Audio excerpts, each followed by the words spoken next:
Hello, sir. May I disturb you again? And you're still ugly as sin. I'll leave you to your bottle then. Them wet boot boys get what's coming to them.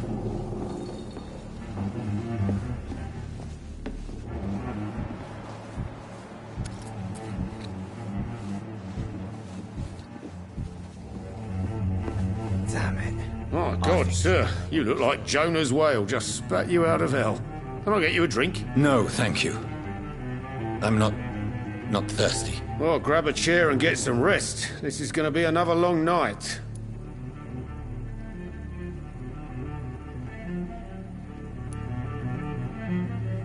I think you're hiding something from me. I hide many things from many people, sir. That's what my job's about.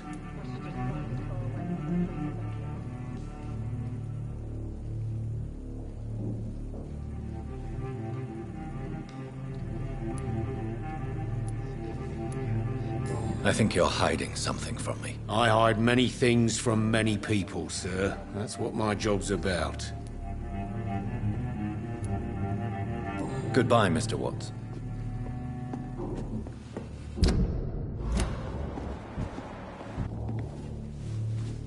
Are they stupid or something? I've never even been to India. Not long ago, this sort of mess would have given me a laugh.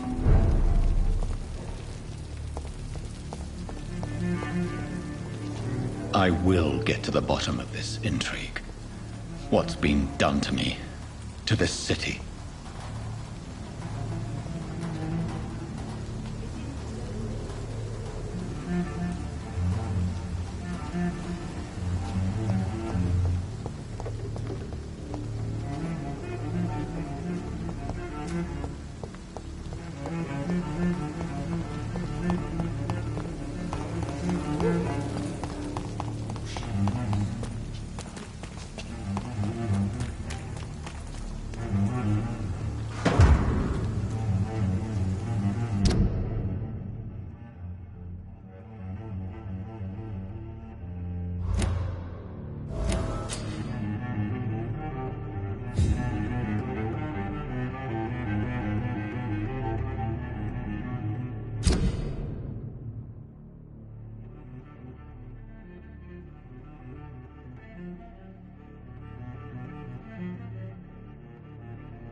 Welcome back. Did you find what you were after? I can't say I have. Are you sure no one else came into your bar before I arrived? Hey, I told you, you were the only other stranger I've had. Goodbye, Mr. Watts.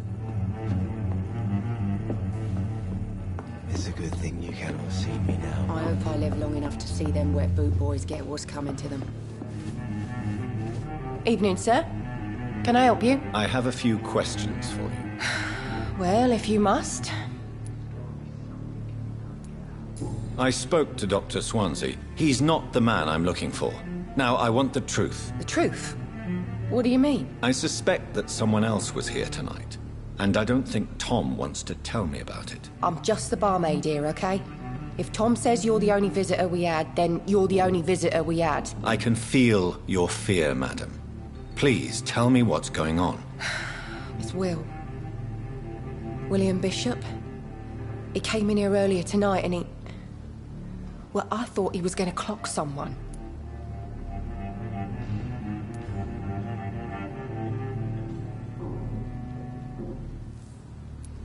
What happened tonight? He was dead drunk, as usual. But my God, his eyes. His face. He must have caught something awful. He shouted and cried. It was terrible. Why are you so afraid? I mean, his skin. His hands. I scrubbed every glass and every chair that he touched. God, I hope it's not contagious.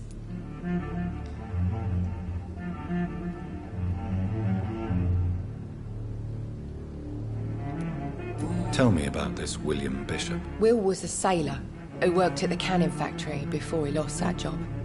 A nice bloke, really. He's never been violent.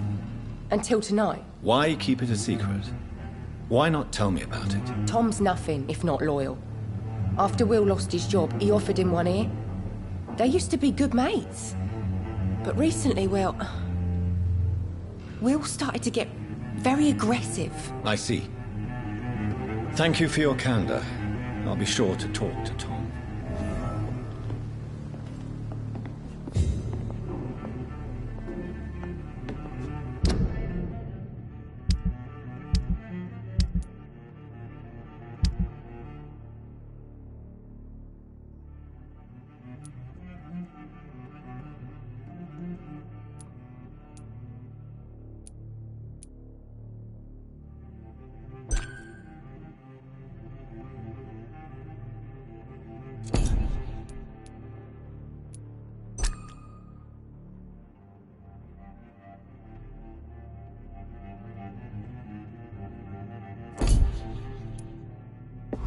There's gotta be something can be done to get out of this bullshit mess. No? Jack. You again. What can I do for you?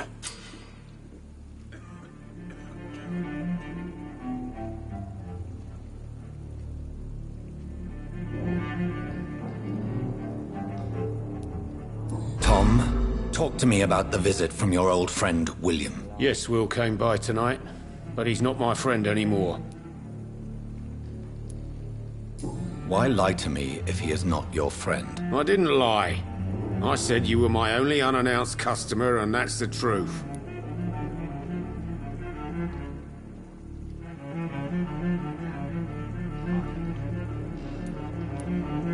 Why lie to me if he is not your friend? I didn't lie. I said you were my only unannounced customer, and that's the truth.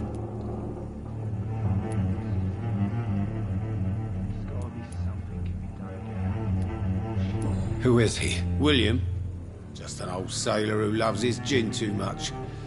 He worked for years at the canning factory before it closed.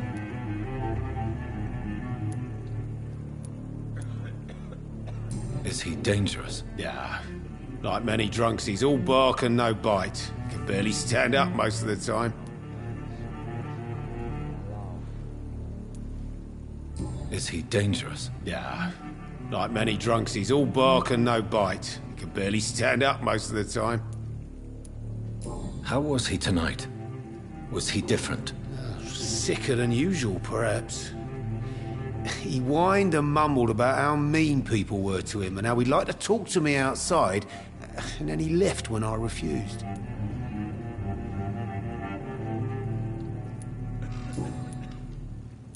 I need to find him. It's a matter of urgency. Do you know where he is? You could try his boat. It's up by the North Pier. He sleeps there when he's too drunk to get home. Please describe him to me. What'd you expect? He's a tall, sick bastard with a bad rash and torn old clothes. William used to be strong. Now he's a mess. Thank you, Tom. If you see him, tell him I don't want him back here unless he cleans up his act, okay? I think I'm losing my mind. Not long ago, this sort of mess was giving me a laugh.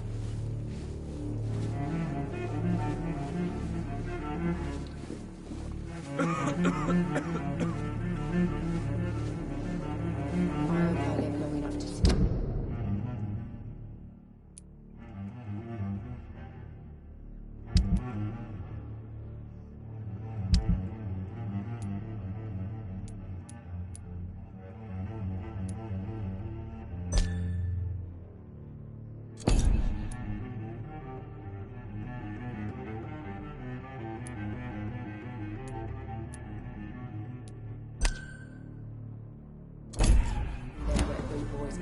gotta be something can be done to get out of this bullshit mess.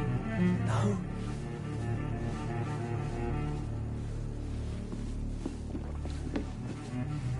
I think I'm losing my mind.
The body is still warm. This man has just been drained of blood. This man was armed. He tried to defend himself. This corpse has been dried of its blood, just like the previous victim. What's this? Some sort of note. Blood and empty gin bottles. This bishop fellow is something of a heavy drinker. There are blood splats on the other side of the canal. I must reach that barge.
Ammunition crate.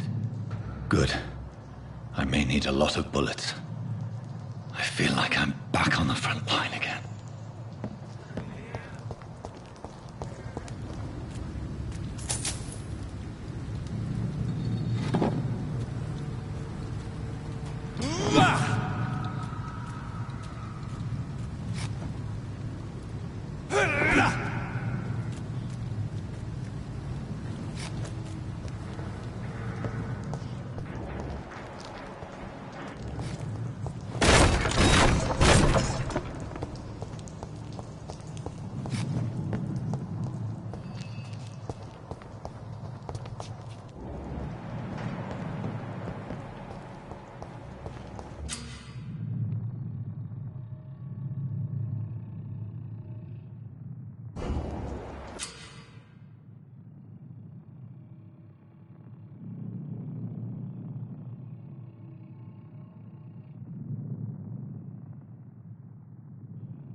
Away!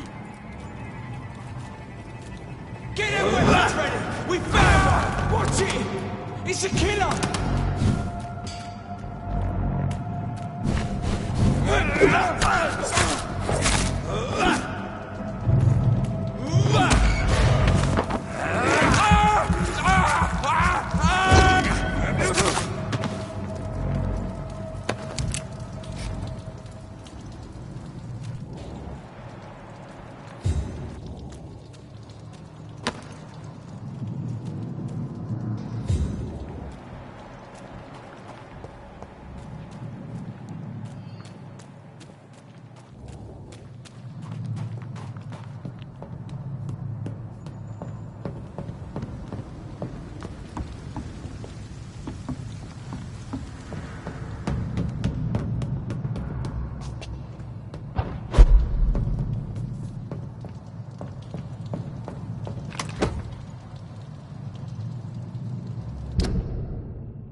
fresh blood.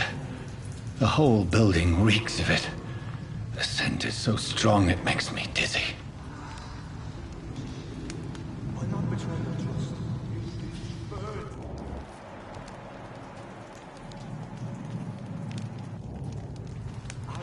We shall overcome this. We've done it before.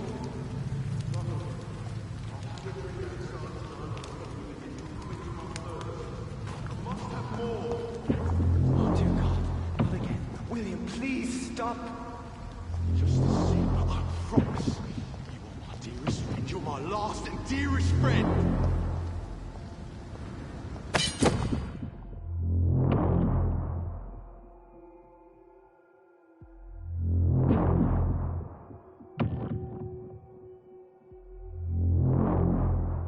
William, my arm.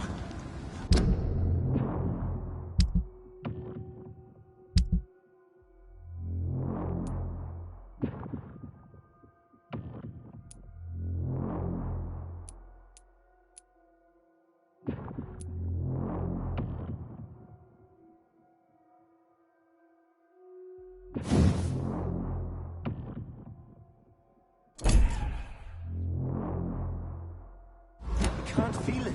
Will,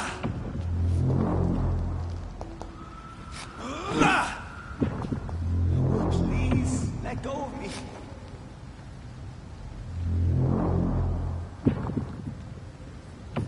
Oh my God, William. I can't stand it anymore.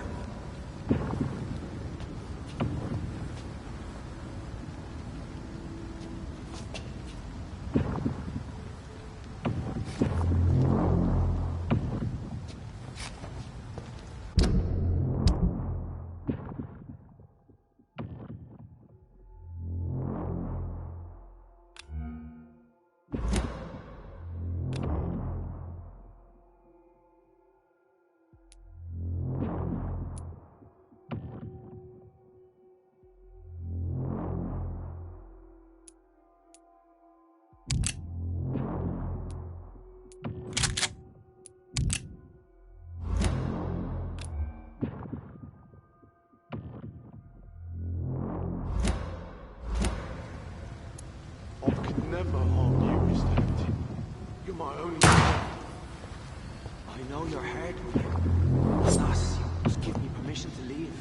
I'll not betray your trust. This is first, you see.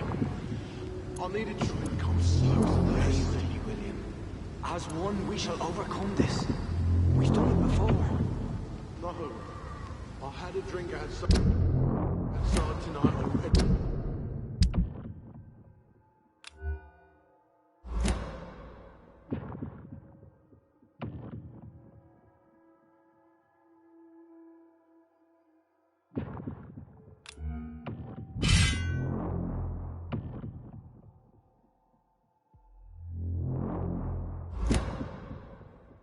It did not quench my thirst.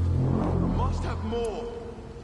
Oh dear God, not again. William, please stop. Just to see, but I promise. My dearest friend, you're my last and dearest friend. William, my arm. I can't feel it.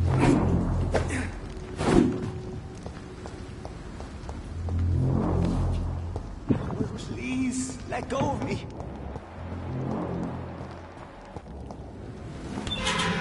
This place reeks of bloodshed. I can't stand it anymore.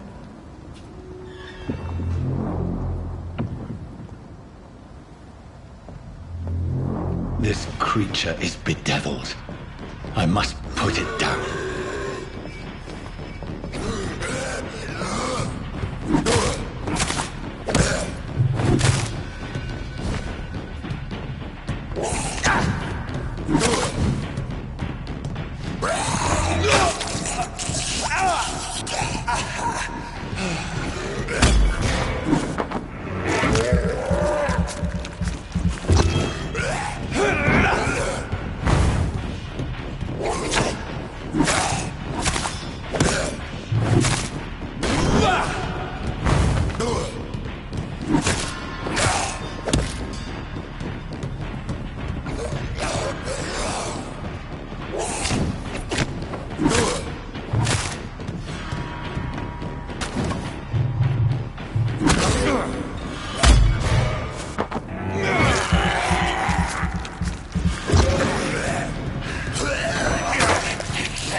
me go.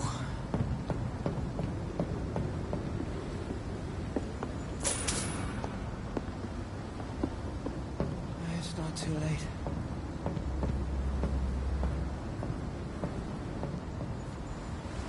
William was an honorable man. I could have saved him. Mr. Hampton, are you in there? I knew him well, another lost soul, a kindred spirit. Sir, listen to the sound of my voice. I'm a doctor. You're suffering from shock. I must return to my flock. They'll stray without me.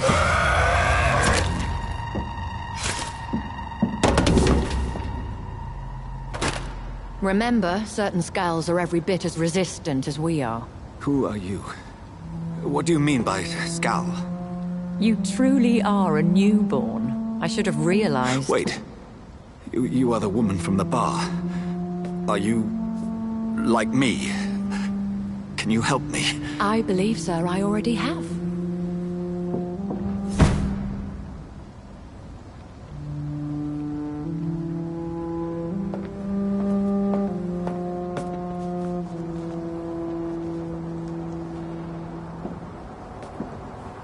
By George and the Saints, you've solved the mystery of these terrible murders. Patience, good fellows, I've come to offer help. Just give me a moment to secure my boat. We can leave this awful place. William was not the evil man they claimed. He was just taken by the thirst. He needed his drink. This man requires medical attention. We'll see he gets to the nearest hospital. No, please, I must tend to my fold. My flock needs me. There, sir. Go with the good Dr. Swansea. He's resourceful, and I'm sure he'll take good care of you. You'd best come as well. The sun is soon to rise, and you'll need a place to rest. I just need a moment. If I can learn something about what has happened to William, I'll be a step closer to understanding what happened to me.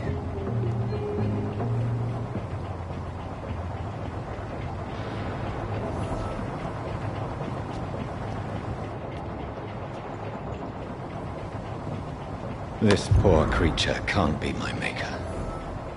Could it be some subspecies of vampire? I must find a place to analyze the blood.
Where are we headed? We're on our way to the Pembroke Hospital. It's just across the canal. They'll have a bed for poor Mr. Hampton. William was... What manner of creature was he? Predator, prey, villain, and victim. Who can say? The important thing is that he's been stopped. Duly noted. And the woman? What... Who is she? What woman?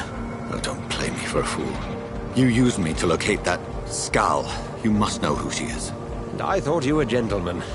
You shouldn't talk about a lady behind her back, but I will tell you she values her privacy.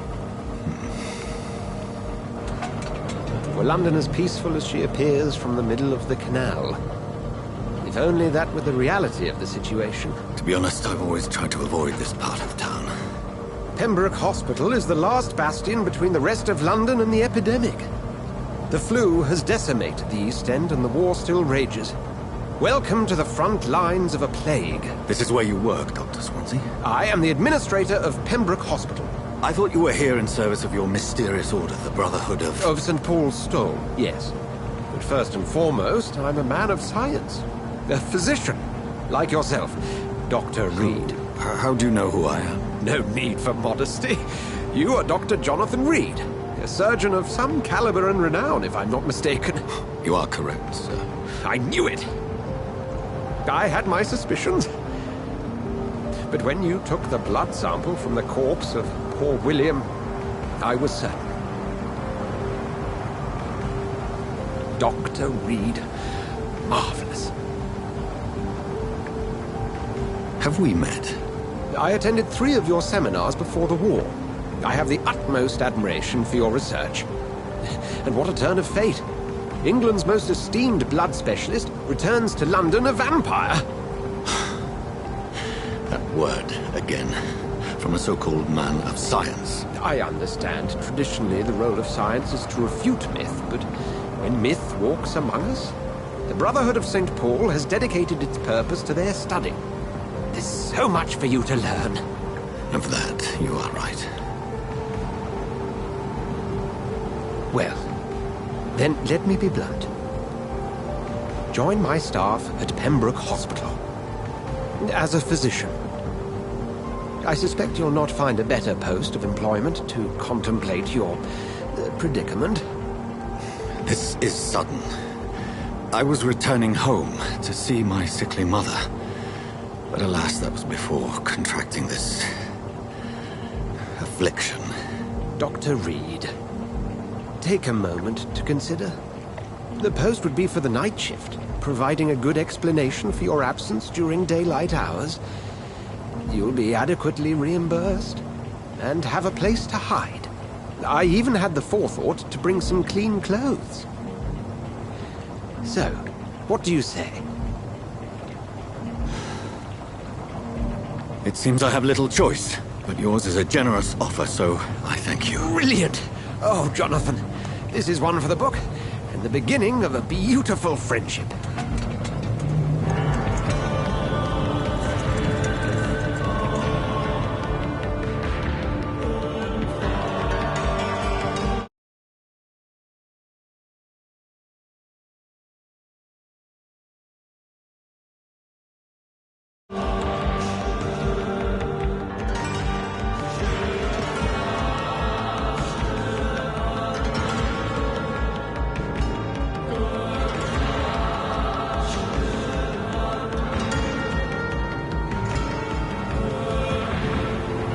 Dr. Swansea, thank goodness. I was beginning to be concerned.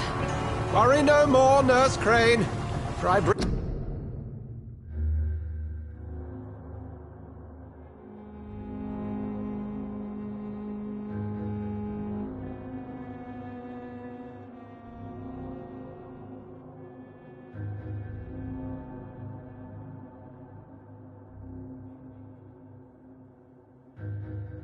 good news! Oh, Doctor, what a night. We lost 2 more patients. Nurse Scow said she couldn't take it anymore and resigned. Yes, well, I'll make a new rota in the morning. In the meantime, find a... good bed for Mr. Hampton. Be sure to pay attention to his needs. Of course, Doctor. Oh, and Dorothy? Yes, Doctor? Dr. Reed here.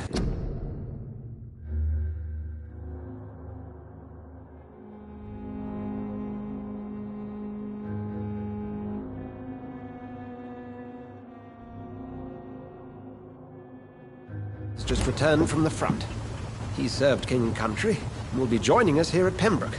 We're very lucky to have gained a surgeon of his talent, and one so experienced in blood transfusions. That is good news indeed, Doctor. Oh, yes.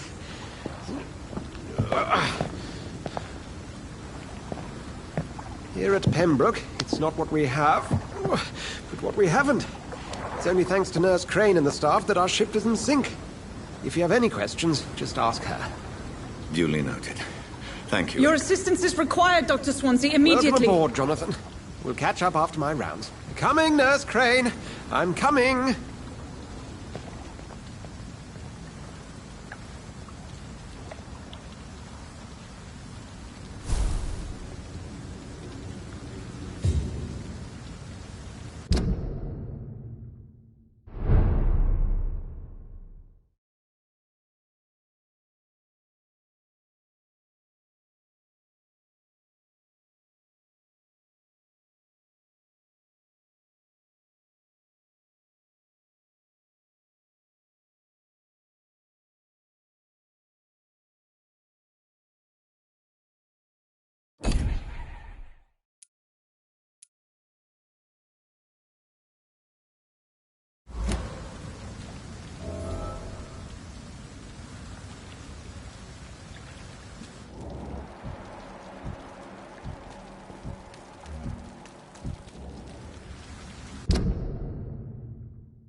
It's my turn!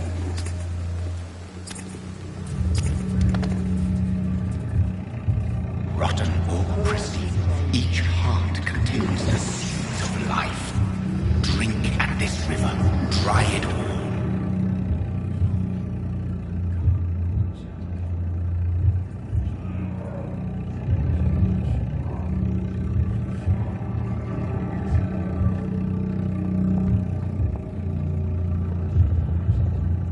It's okay, Jonathan. I'll see you later.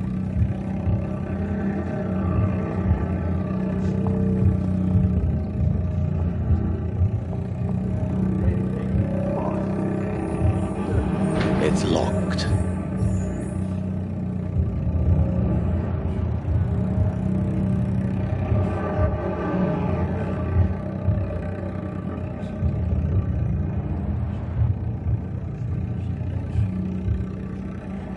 No! Not now, not like this! No! Oh, come on, you bastard! I won't bite! Sir, please. You've lost too much blood. Calm yourself. You think I didn't notice? Stop your staring and get me to an hospital, you arse!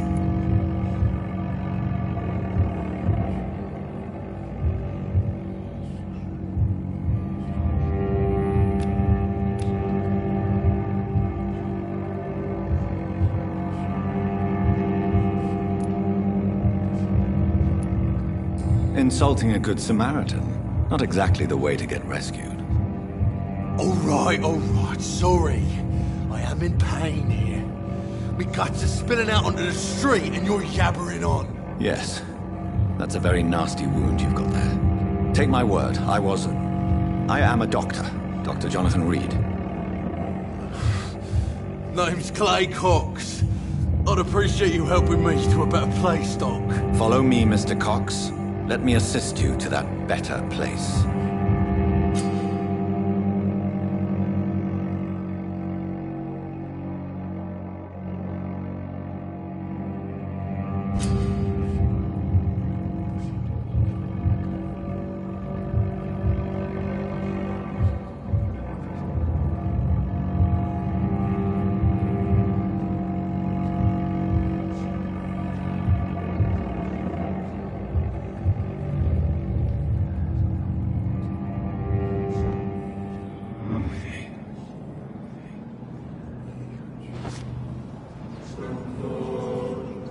Bring this fading light into the shadows.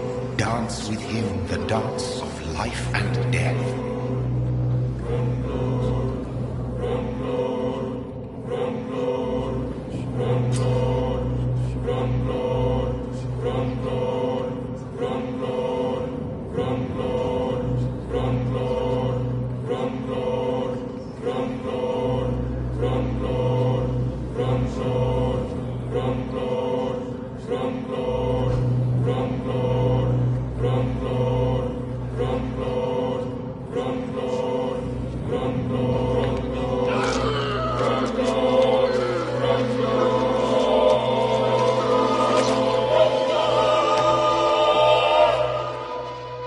In the back, you bastard! Didn't have the guts to fuck me. Fuck you. I'll kill you. I'll kill you.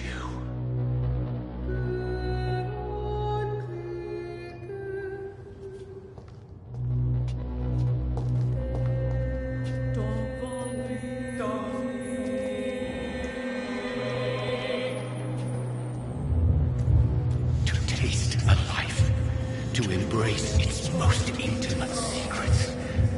Such a burden, such a divine sin.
It's locked, all right.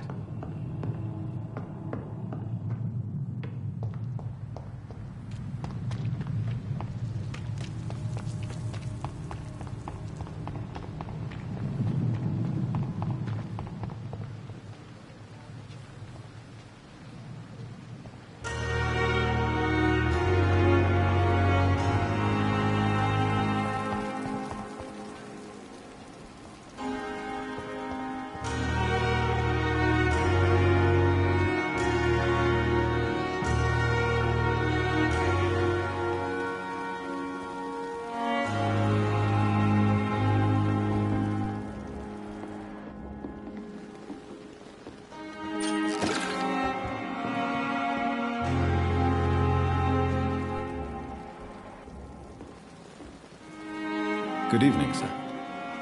So it is true. The famous Dr. Reed has joined us.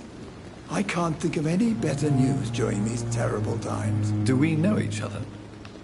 Actually, yes. We met once before, at the Rockefeller University in New York. Dr. Tippett, yes, I remember.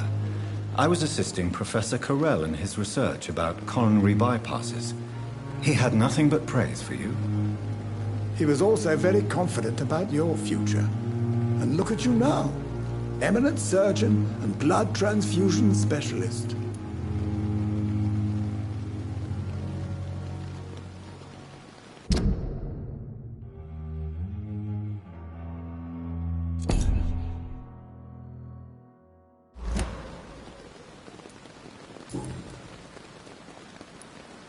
What is the Pembroke Hospital situation? And please, speak freely. This hospital is not exactly the best of London. I'm sure you are used to working in a better environment. It's more than enough. In any case, the personnel of a hospital are much more important to me than the building. Don't be misled by appearances, Dr. Reed. This hospital does not lack talented people. It just lacks hope.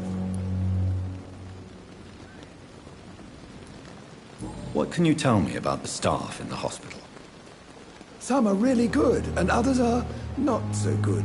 But during this troubled period, there is no time for slander. I prefer to focus on the positive character traits. Tell me more about cherished people, then. Nurse Brannigan is a pearl. She is the most helpful and dedicated nurse I've ever worked with. A clever and cheerful woman. You really seem to admire her skills. I'll go even further. If she was a man, she would be a damn fine practitioner.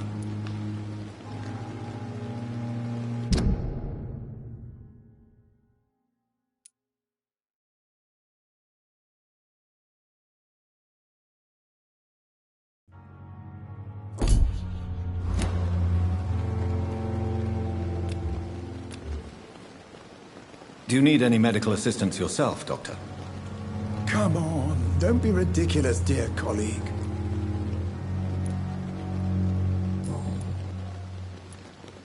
What can you tell me about the staff in the hospital? Some are really good, and others are not so good. But during this troubled period, there is no time for slander. I prefer to... Any opinion about the management?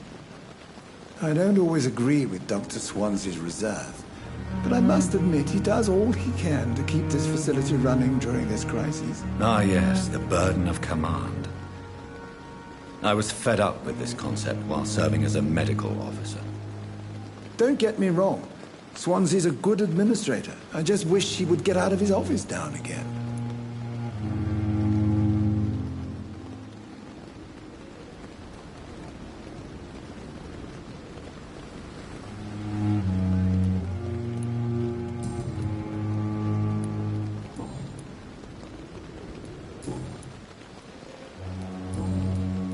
Goodbye, Dr. Tippett. Hurry now, Doctor. It's freezing here.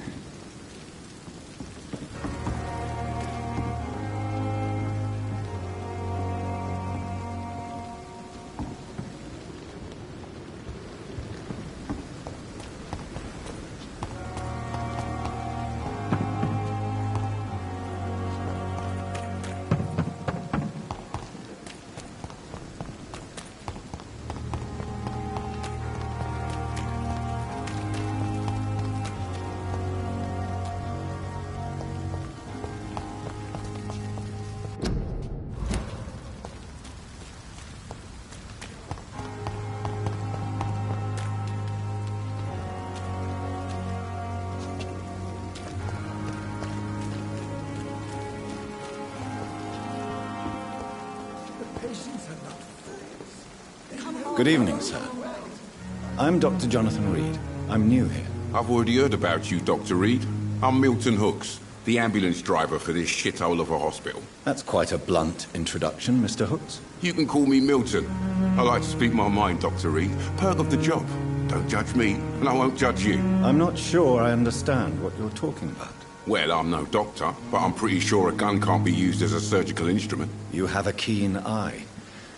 I learned to shoot during the war, and have carried one ever since.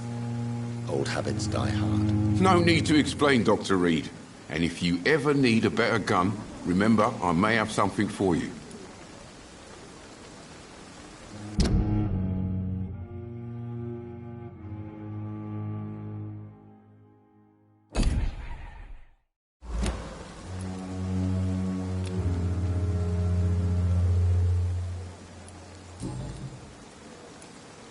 How is the situation around here? You want to hear the situation is all right? It's fucking awful.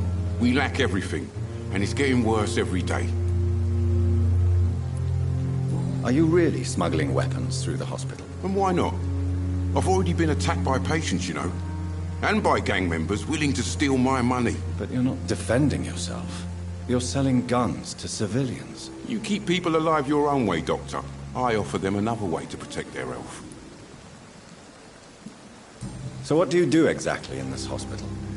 Apart from smuggling guns, I mean. I've been an ambulance driver since... too long, I guess. I bring sick people here night and day. It's a dirty job, but I get it done. Most of the time.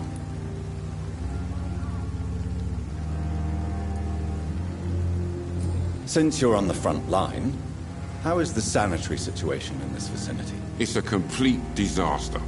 It's even getting dangerous to enter some streets or buildings. Even the locals attack you. It sounds like things have been a bit rough recently. What's happened? Yesterday I got attacked by the patient I was bringing here.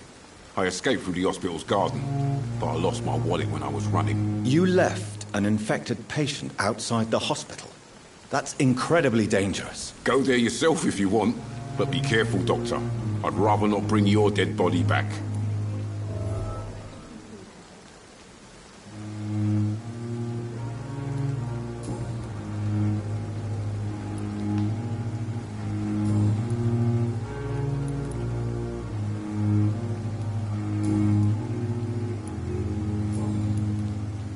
I'd like to see your goods. Wise choice, Dr. Reed. A reliable gun is what everybody needs these days.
you, Dr. Reed. Hurry up.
I don't have all night. Doctor, where have you been? I've little time to play hide-and-seek with new staff members, no matter how illustrious they may be. I apologize, nurse. I needed some time to myself. This has been the longest and strangest night of my life. You delivered poor Mr. Hampton from a terrible fate. The means to that end should be of little concern, Doctor. Thank you, nurse. What can I do for you? Dr. Swansea insisted we provide you a quiet office. You'll find it on the second floor with your name on the door. Thank you. Nurse Crane, isn't it? Yes, Dorothy Crane. Welcome to Pembroke Hospital, Dr. Reed. Your office has been prepared.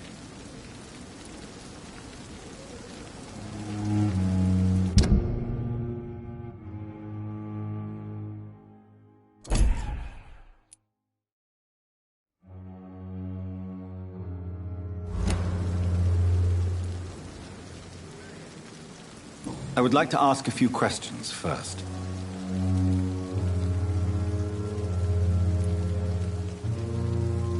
And Mr. Hampton, the patient we brought in, how does he fare? I gave him a sedative to help him sleep. Poor thing was in quite a state of shock. What kind of man is Dr. Swansea? Well, you accepted the job from him. I thought you would have known about your employer.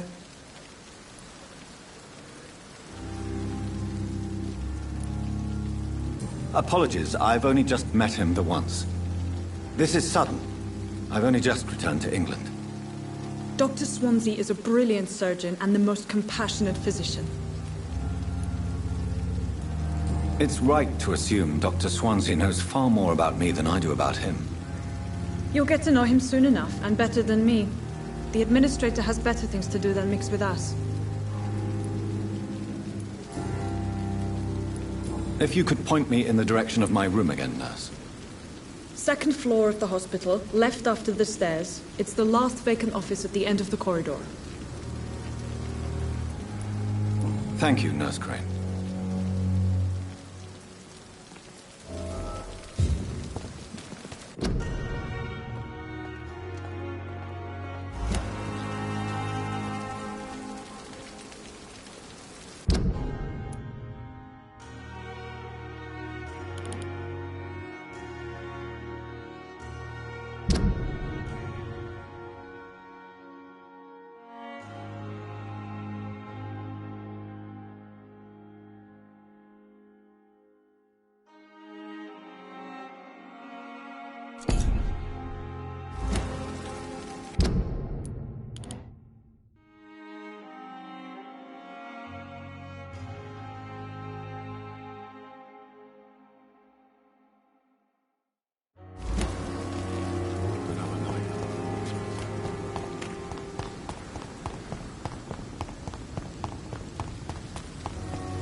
Scowl voices in the garden.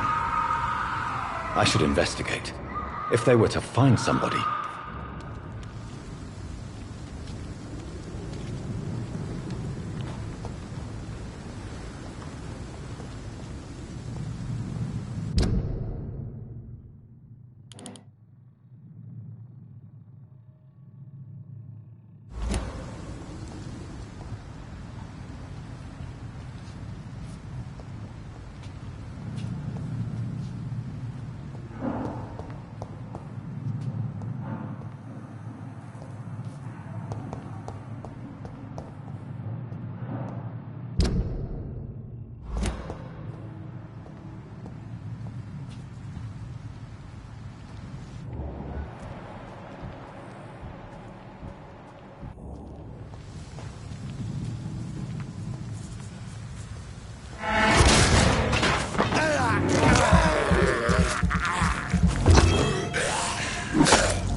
Good evening, Milton. Good evening, Doctor. Still trying to save lives?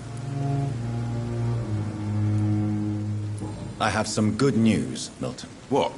The epidemic's over? I retrieved your wallet, with all the money and a certain picture. Well, yeah, Pippa Hawkins is my girl. So what? Is it the difference of skin colour that bothers you? Not at all, Milton. Good. Please, take this money anyway. To remind you to keep your mouth shut.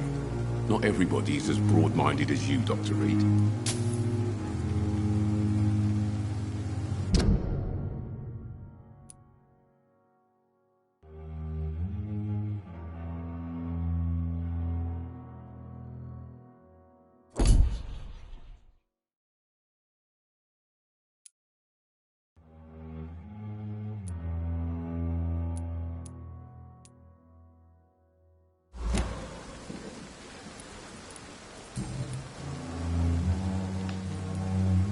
What's going on between you and Nurse Hawkins? Pippa's tired.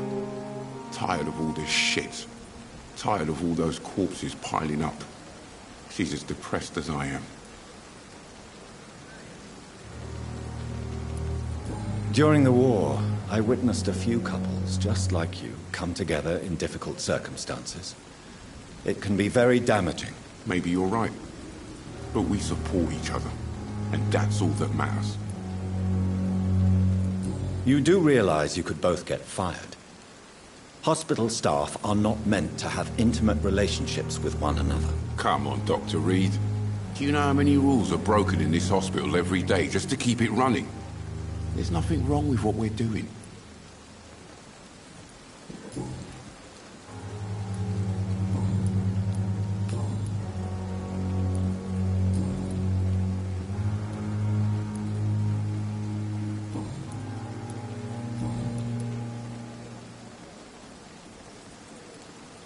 Goodbye, Milton. Another night with the glorious battalion of Pembroke.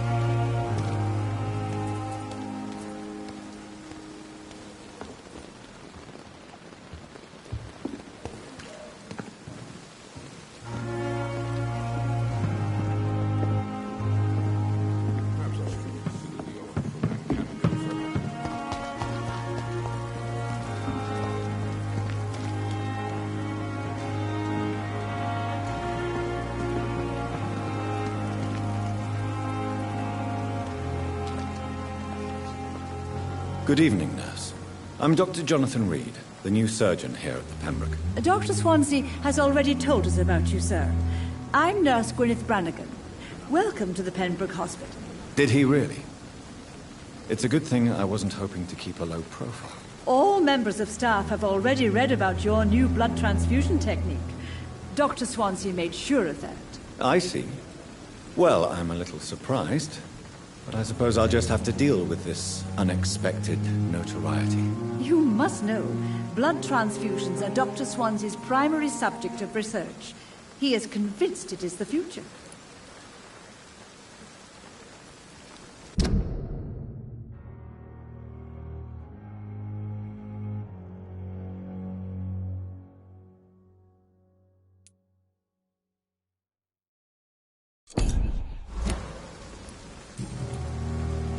How are things here? Not good, to say the least. We're struggling against an invisible enemy, more lethal than any bullet from a gun. It's hard, Doctor. An invisible enemy? Quite a poetic term for a disease, especially from a nurse. Sorry, Doctor. These last few weeks have been exhausting. We could all do with a good night's sleep. Do you think this hospital can survive the epidemic? We are all volunteers here, and we're trying to hold fast, but how do we beat an invisible killer? Some nurses have already resigned.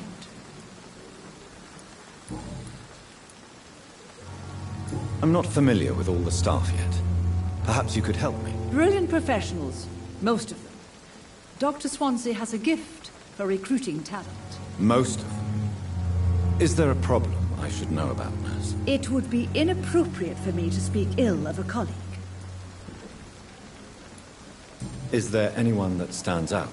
Well, I have never met someone as dedicated as Dr. Tippett. He should be a standard for us all here. If only he were younger. Why should his age be a problem? I guess it's fair to say he's always pushing himself to the limits. He just doesn't know when to stop and get some rest.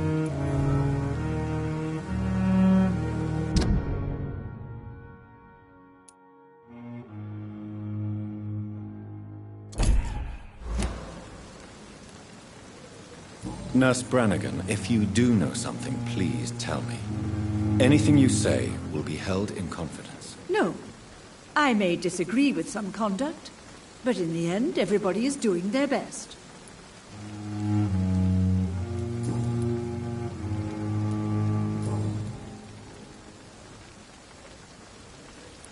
Goodbye, nurse. Call me if you need assistance.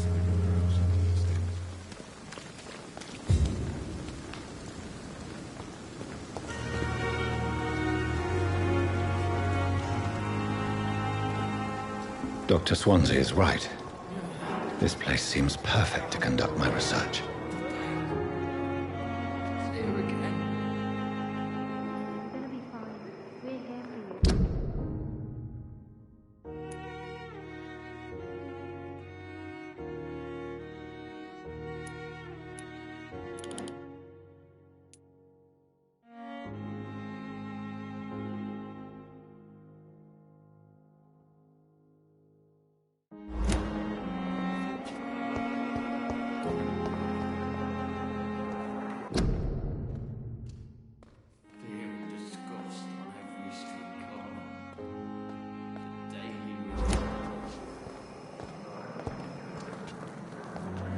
Good evening, miss. I'm Dr. Reed, the new surgeon at the Pembroke Hospital. And who are you? Your name has no meaning to me, mortal. You're nothing but dust blown by the winds of eternity. I beg your pardon? What are you begging for, mortal? My clemency? Well, tonight maybe I'm inclined to mercy.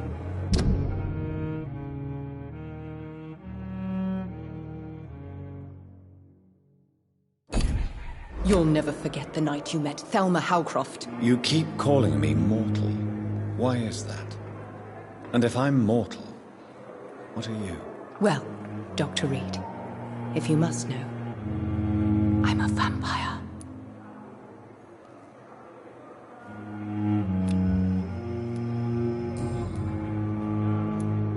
And why do you believe you're a vampire?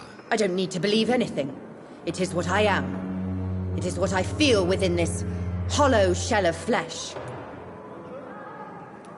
Please, describe to me how you feel. What is it like to be a vampire? I can hear my body crumble from the inside as my flesh cracks and fades. I sense the last pulse of postulant blood within my drying veins. I need new blood. I see.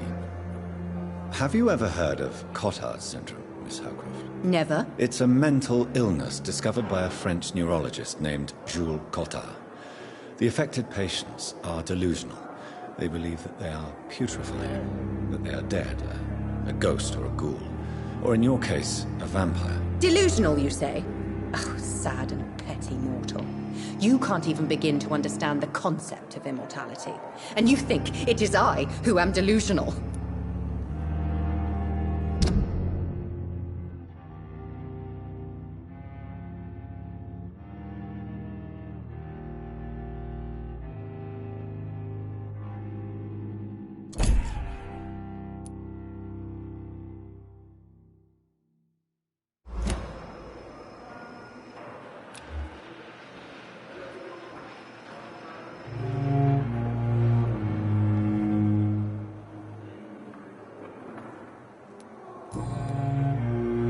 Do you require my services, Miss Howcroft? I have no need for your medicine, Dr. Reed.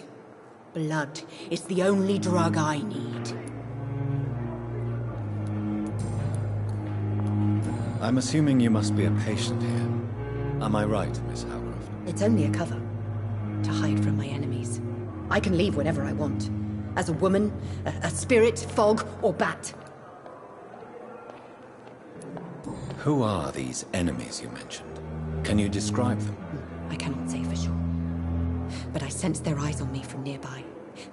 I feel them watching me every time I visit the garden near the morgue. The staff here are not your enemy. They're here to help you, to care for you. I'm not speaking of the doctors in white. I'm speaking of the men and women who hunt me, for I am a vampire. I see. Don't worry. These people will not find you here. I'll personally make sure they leave you alone. Thank you, mortal, but do not interfere with them, for you are no match for those that hunt me.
Who are you really, Miss Howcroft? I mean, apart from being a vampire. Is that not enough for you, puny mortal? What do you require? Proof of my powers? I'm curious to know who you were before becoming a vampire. It was such a long time ago, I don't remember. Centuries of unholy life can have strange effects on one's minds, you see?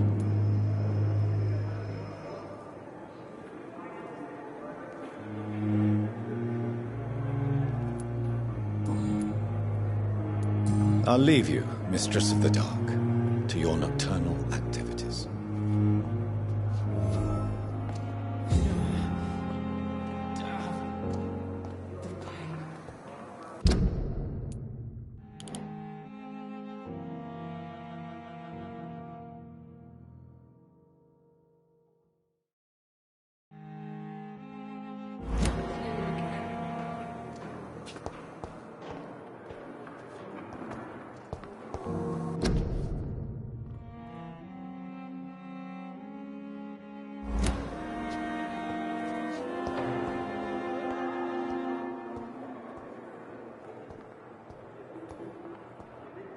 Fear and disgust on every street corner.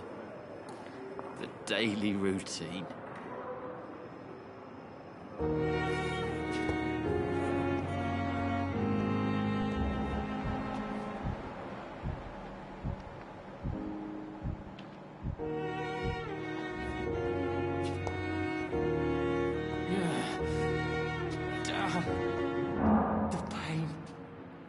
Good evening, Mr. Hampton. How do you feel? Dr. Reed, is it?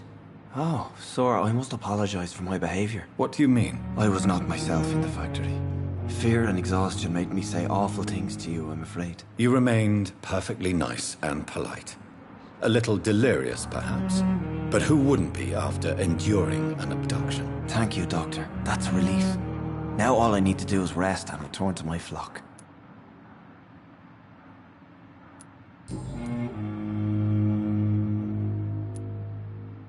How did you end up in William Bishop's den? I had received alarming news about his recent behavior.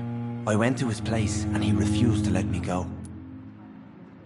Why did he abduct you? William was an alcoholic. His addiction suddenly changed to blood. I don't know why. Just like a patient I met here. This Miss Hawcroft. You dared to enter this awful place alone. You're a hero, Mr. Hampton. Or a fool. I'm just a man trying to help his friends, Dr. Reed. William Bishop was a conflicted soul, searching for light. What is the general situation in the East End docks? The situation has always been tough, with a lot of tensions between the gangs and the Dockers Trade Union. The Wet Boot Boys are very nervous since they lost their leader. Who leads the gang now? Since Clay Cox went missing, it's his wife Edwina who runs the show, with the assistance of her minion, Booth Digby. Has the gang been threatening you? Ah, no. I've had this nickname for so long, you know, the sad saint of the East End. No one dares to bug a saint, not even criminals.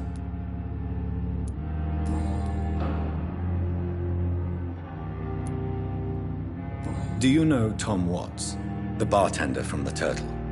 I met him before I found you in the canning factory. Tom? Yes, of course. Always the helping hand, good old Tom. Without men like him, corruption and despair would have wiped out the East End long ago. People are still in despair. How could it be otherwise? The authorities have left us all to rot in this contagious nightmare.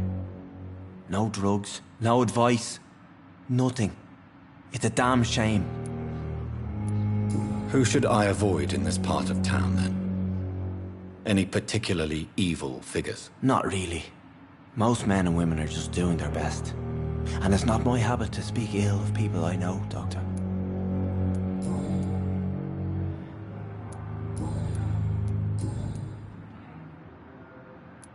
What do you do for a living, Mr. Hampton? I can't help but notice the cross around your neck. I manage a night asylum for the poor and homeless of the docks. And I try to guide the lost and hesitant on the right path to our Lord. Are you a priest, Mr. Hampton?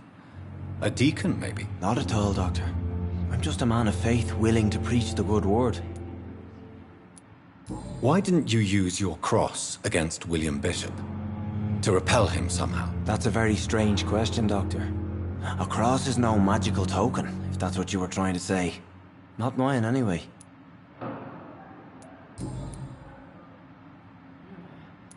Have you made friends since you arrived? Not really, but I recognize Miss Harriet Jones.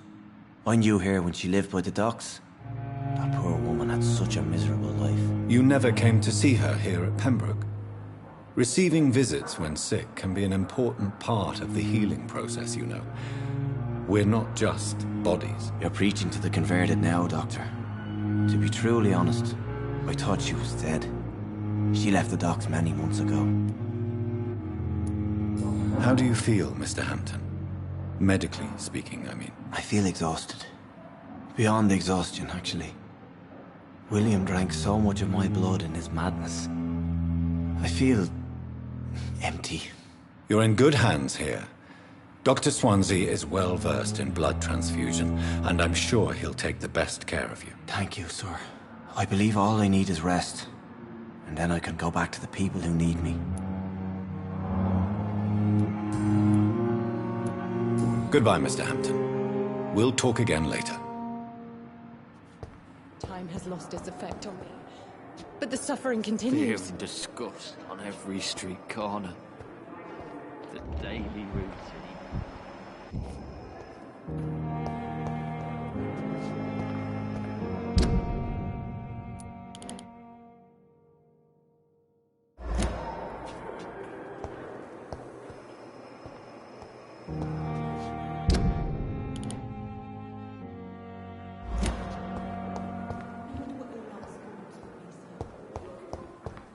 It's locked, all right.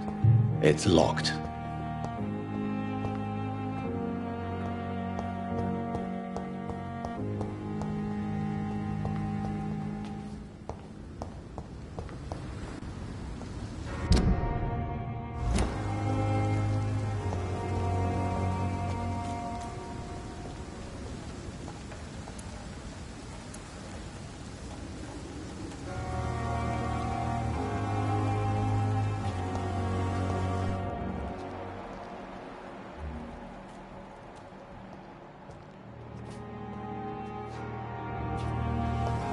Thelma Howcroft said she was being watched by vampire hunters. Where are they hiding? I should investigate.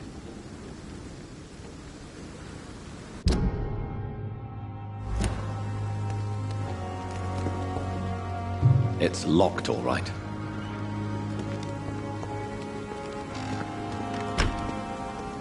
I'm sorry. I cannot enter. Cold medical bench, sir. I understand you must be very... angry about this unfair situation. I managed to arrange to have you buried in the same mass grave as your wife. I hope that might help.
Good evening.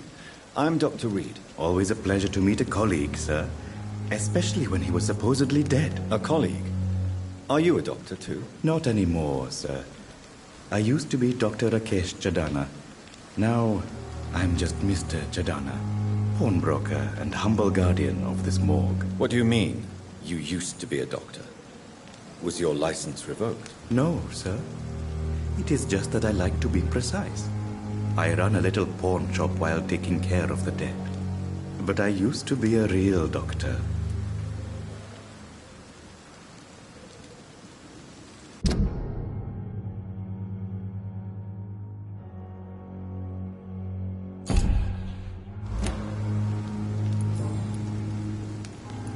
Are you afraid or uneasy being surrounded by so many corpses? Why should I?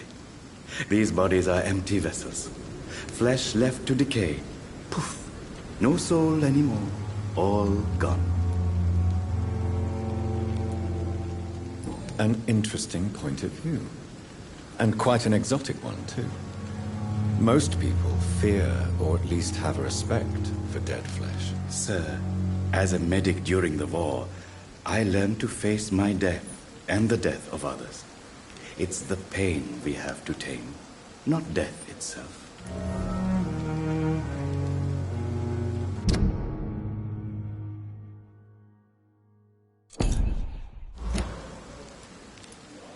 How did you get this job? After I left the army, I worked as an undertaker down by the docks.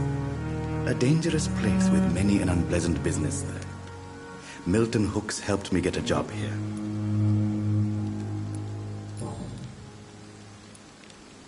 Have we met before? I don't think so, sir. Why? When we first talked, you said you were glad to meet me since I was reported dead. A funny story, sir. Your sister came here a few nights ago. You were missing, and she was looking for your body. She must be very relieved now.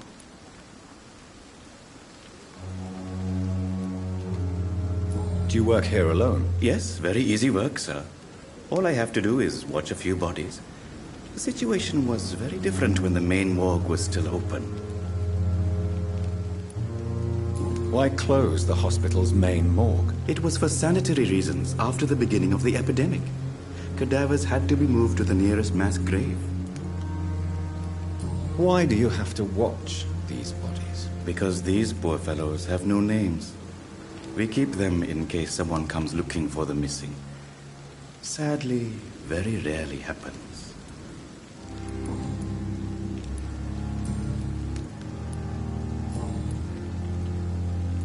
A pawnbroker? I expect you get all types of people here. Yes, sir. All kind of people. For I sell all kind of goods. Who comes here to trade with you? It's very unhygienic, even unsafe. Diseases can spread. For the customers, for the hospital. I'm very cautious, sir. I've been a doctor, remember? And all my clients are good people. In fact, I think I only know good people. What kind of goods? With the quarantine, it's not always easy to buy things. So I trade, I exchange. Some people sell, some others buy. I like to help. Since you're not afraid of dying, do you believe in life after death, Rakesh? No. I believe we must do all the good we can while alive. For our time is short, and the obstacles are endless. Do you think you would enjoy immortality as a concept? I don't think so. Don't mistake me. I love life, and I'd like to live a long life. But everything has to decay, sir. Even goodwill.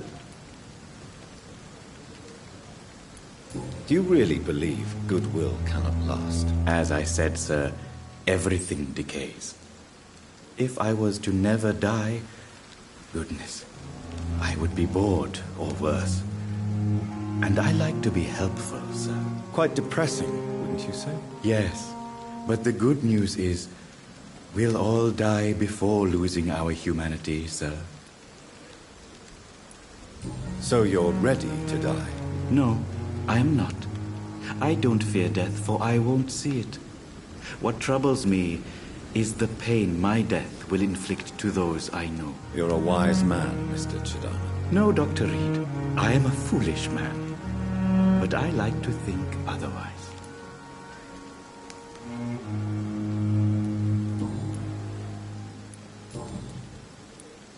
Please show me what you have to sell. Of course. It's just trinkets and curios, really. But I'm sure they can be useful.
It ain't human!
Good evening, sir. I'm Dr. Reed. May I help you? I don't know if a third opinion is needed. Your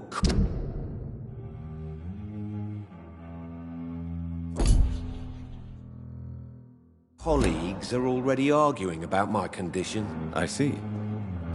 Would you mind telling me more about your situation? I'm Harvey Fiddick. All I want is to get me bloody arm fixed properly.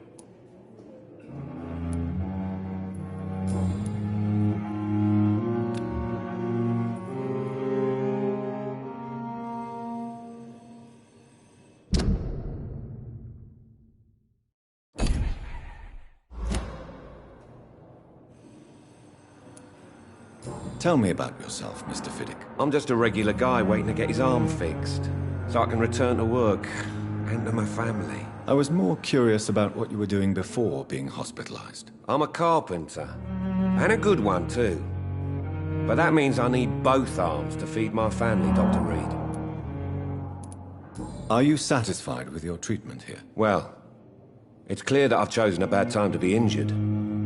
Forgive my bluntness, but you seem overwhelmed by cases of the flu. I won't lie to you about it.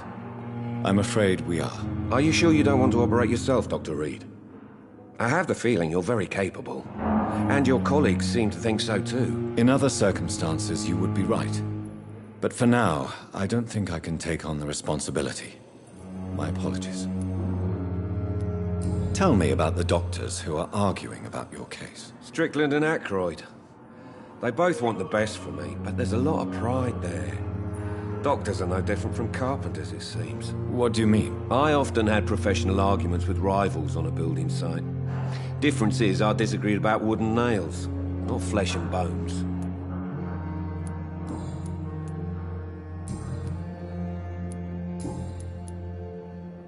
Goodbye for now, Mr. Fiddick. I'll see you later. You always knew the words to calm the... Good evening, Mr. Fiddick. Good evening, Dr. Reed. Any news about my operation? Is there anything else that's bothering you? Can I help in any way? I'm all right. Considering the state of this place, I should consider myself lucky, I guess. Goodbye for now, Mr. Fiddick. I'll see you later. You always knew the words to calm the children, Helen. As for me, what a blundering idiot. I'm all right. Don't waste your time with me.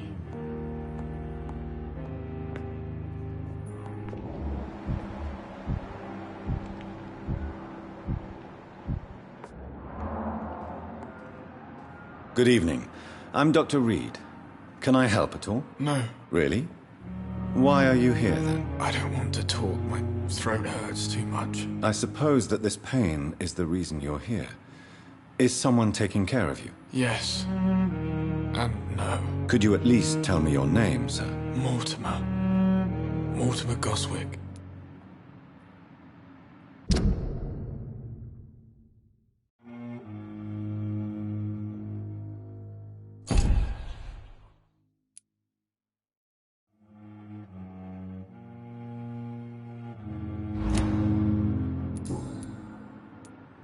How painful is your throat, Mr. Goswick? So painful I'd rather not talk at all, Doctor.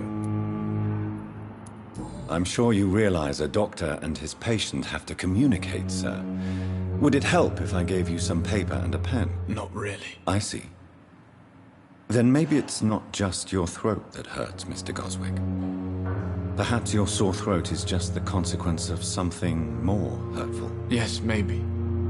But I don't want to talk or even write about it now. How painful is your throat, Mr. Goswick? So painful I'd rather not talk at all, Doctor. I'll let you get some rest, then. I'm all right. Don't waste your time with me. Good evening, madam. Can I help you? It's my son who needs you, sir. I'm Dr. Jonathan Reed. How can I help your son? I'm Beatrice Goswick, mother of Mortimer Goswick. Could you check on him, please, Dr. Reed? I've heard much of your talents as a physician.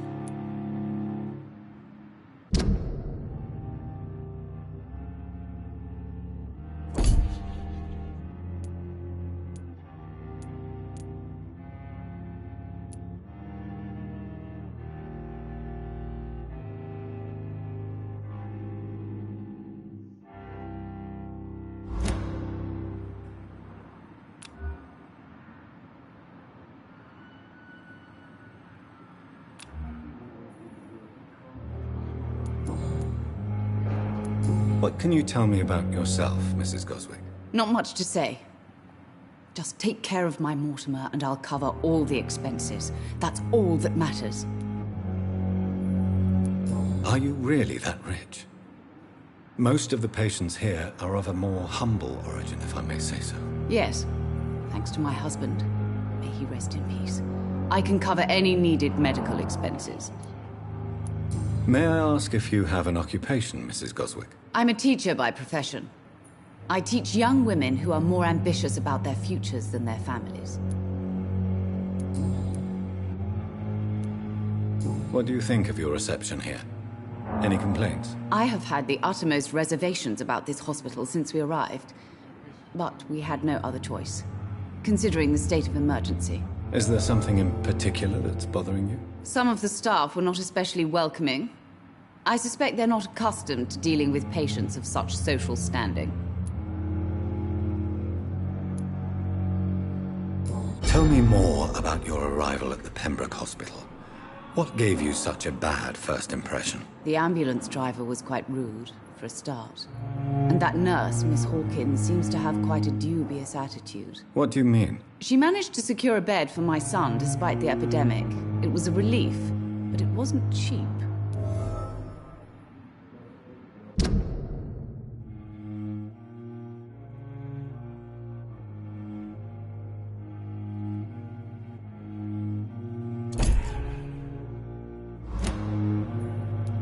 She charged you for a bed? Yes, and I paid without question, considering the urgency of the situation.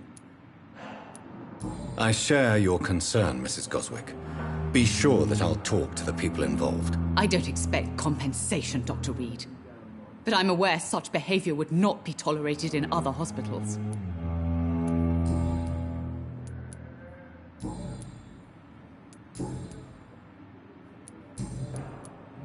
Goodbye, Mrs. Goswick. Last week. Breaks me like a book. You at our side, Dr. Reed. I survived this epidemic. Good evening, sir. I'm Dr. Reed. I believe we're going to be colleagues. Reed? Yes, I've been informed about your arrival. I'm Waverly Ackroyd.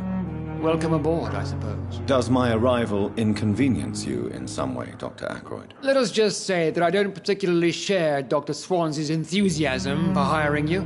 What we need here are reliable professionals, not overrated dabblers.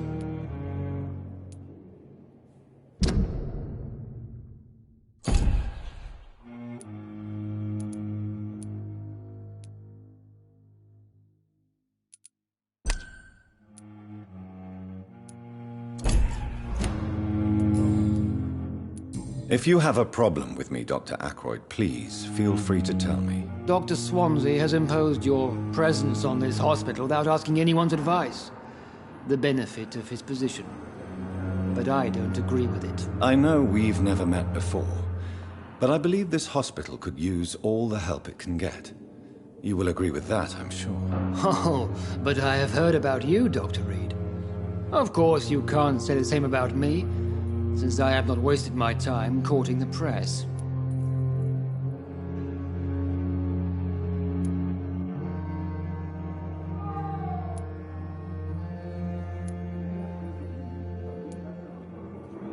Aren't you too old for such jealousy?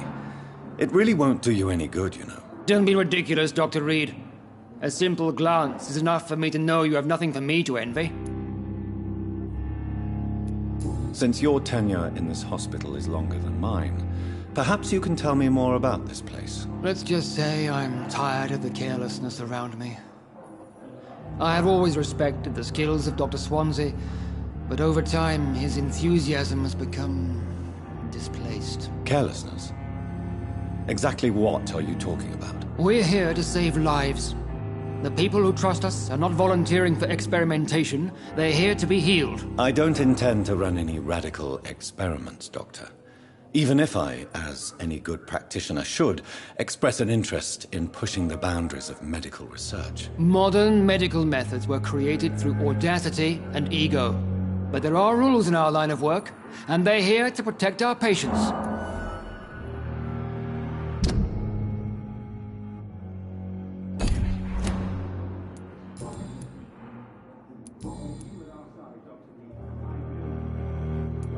I don't know what you've heard about me, but I have already proved my value as a practitioner. I don't question your skills, Dr. Reed, but your motive. Is it money, fame, or are you truly dedicated? And what exactly is that supposed to mean? I served in the war just like you. But unlike you, I did not use the wounded to play the modern sorcerer. Be careful what you insinuate, Dr. Ackroyd. I only want you to admit you used those men to improve your theories.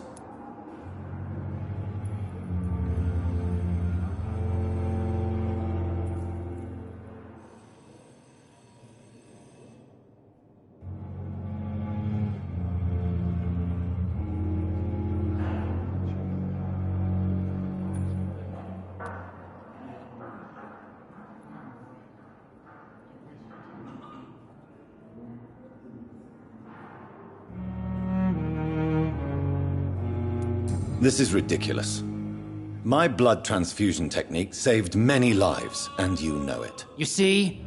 That is exactly what I hate about people like you. You avoid this kind of accusation instead of facing reality. It seems you have bad memories of your military service. I refuse to see this industrial slaughter as scientific progress. War only reveals the worst in men. We can at least agree on something, Dr. Ackroyd. Thank you for your time. We'll talk later.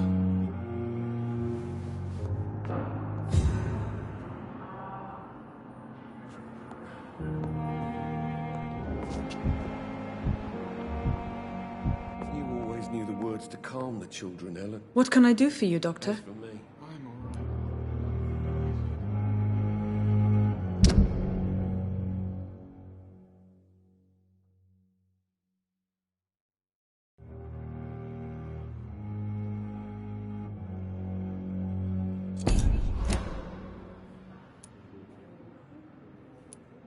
Thank you, Nurse Crane.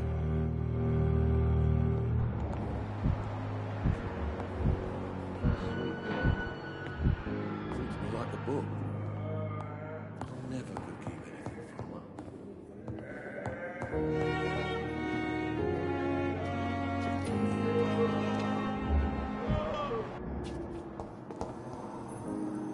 Good evening, Doctor. I believe we're going to be working together. Dr. Reed. Dr. Swansea informed us of your arrival, but I could not dare to believe we'd have such good fortune. Such an honor, sir. Thank you. And you are? I am Thoreau Strickland, Dr. Thoreau Strickland. I'm a great admirer of your work, Dr. Reed.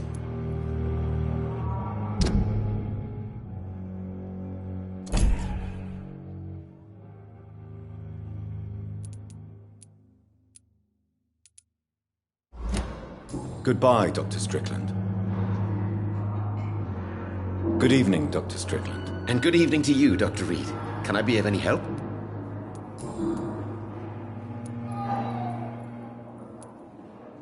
What do you think of Dr. Ackroyd's aversion to modern medical methods? It's a shame he's so narrow-minded. Dr. Swansea taught me that science is about exploring uncharted territory. I'm convinced that's true. With the influenza and all that's going on, you should put your differences aside, don't you think? Why is it so difficult to work together? I believe that if Dr. Ackroyd had been the one to discover the transfusion process, he would be the first to recommend its use. So you believe it's just a question of jealousy and pride? Dr. Ackroyd is as proud as he is blinded by his obsolete concept of medical science. Please, could you tell me something about yourself? I'm a great admirer of your work concerning blood transfusion, Dr. Reed. I run my own experiments. I'm convinced it's the future. What made you choose to be a doctor? I'm not ashamed to admit you and your work have inspired me. I am honored to have the opportunity to work by your side.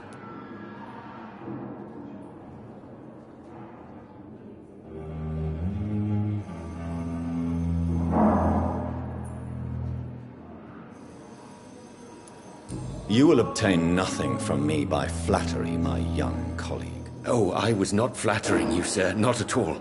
Just clumsily expressing my sincere admiration. I based my technique on my mentor's research. He helped me perfect my method. What is yours? I'd rather not talk about it. For now, it's just theories and first approach. My process is purely experimental and unsuccessful. As long as you're cautious and methodical, you may remain empty-handed, but you won't fail. You're not the first one to warn me, but I am convinced knowledge is the main weapon against the ravages of this epidemic.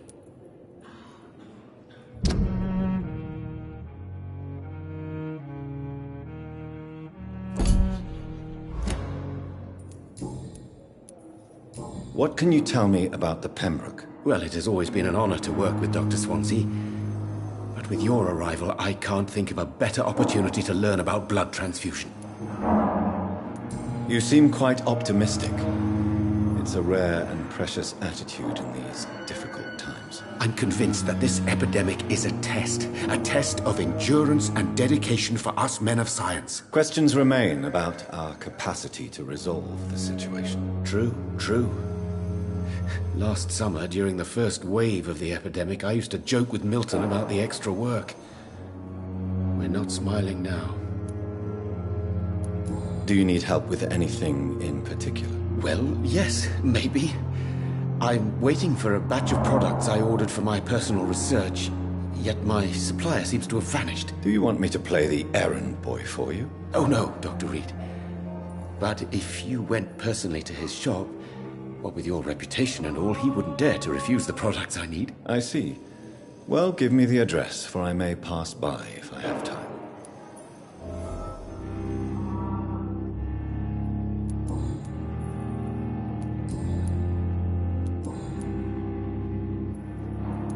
Tell me more about your willingness to experiment with new medical techniques. Harvey Fiddick is a patient suffering from a severe injury that could cripple him if not treated correctly. I'm convinced your blood transfusion technique could help him. What is it you really want? To save him, or to prove your point? Fair question. I want nothing but to save my patient, Dr. Reed. Especially since I know Mr. Fiddick's story. This personal involvement could also appear to be a lack of impartiality. You must know that a good surgeon must remain neutral. I agree. But that does not excuse Dr. Ackroyd's behavior. A man who did not even take time to converse with his patient. Do you think keeping his distance was a mistake?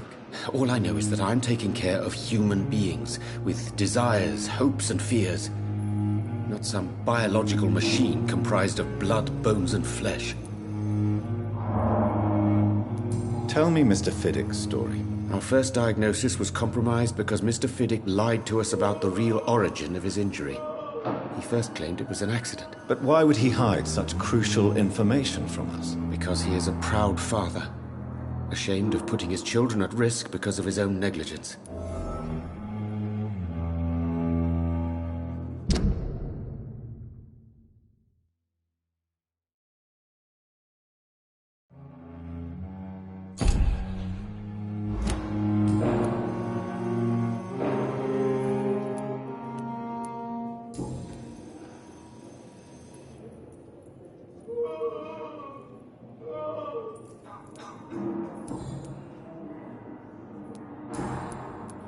Goodbye, Dr. Strickland.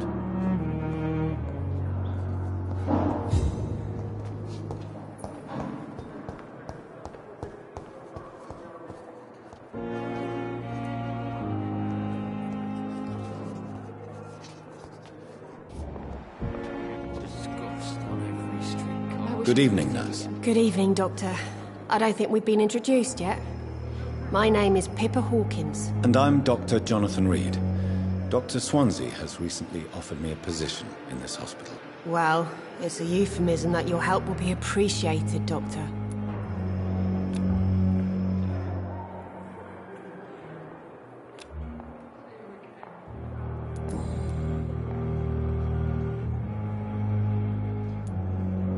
How would you describe the situation at the Pembroke Hospital? It's serious. The flu is wreaking havoc amongst the staff and patients. We are running out of everything. Nurse Hawkins, the Spanish flu won't last forever. Even the Black Plague didn't kill everyone. I wish I could believe you.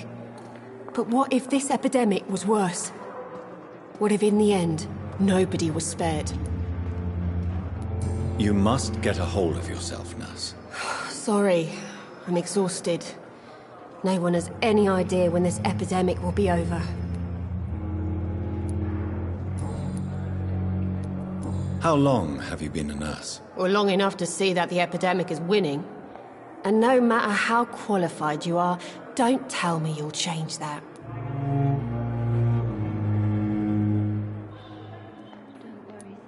You'd be surprised what dedication can achieve, Nurse Hawkins.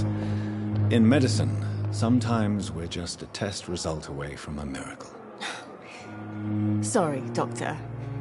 I don't want to sound bitter, but I'm just too tired to give a pep talk like Nurse Brannigan. How is the Pembroke staff coping with the epidemic? Well, not well. Milton, the ambulance driver, is even more grumpy than usual, especially concerning doctors. Why is Milton grumpy on a daily basis? Is it just an act? Milton's not the kind of man who's bothered about a bad reputation, whether he deserved it or not.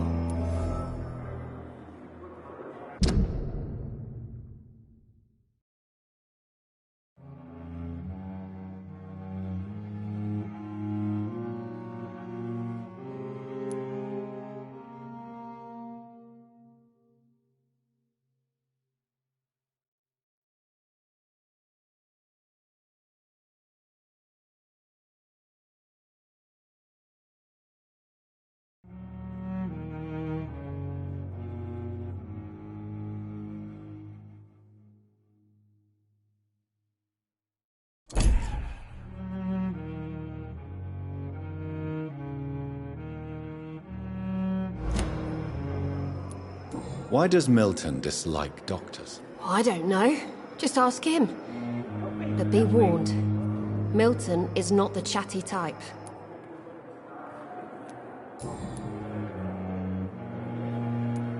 Pepper, I know you're very close to Milton Hooks. Yes, Milton Hooks is my man. If you want to report me for that, just feel free, Doctor. I have no intention of reporting you, Nurse Hawkins. But are you aware of the risks? The rules say I won't be allowed to work as a nurse anymore. But here at the Pembroke, we break rules all the time. Is he worth the risk? Hey, I'm no perfect woman, and Milton is not the finest bloke. But we do our best to get by. That's all any of us can hope for nowadays.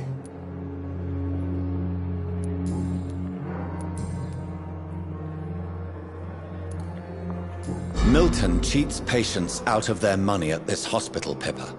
Are you his accomplice? Yes, I am. Is this your definition of being useful? By abusing the sick and poor? No. It is my definition of getting out of this useless life once and for all. Why do you do it? Why not? Most of the sick who paid for a bed are already dead, or will be soon. Don't you see the futility of all this?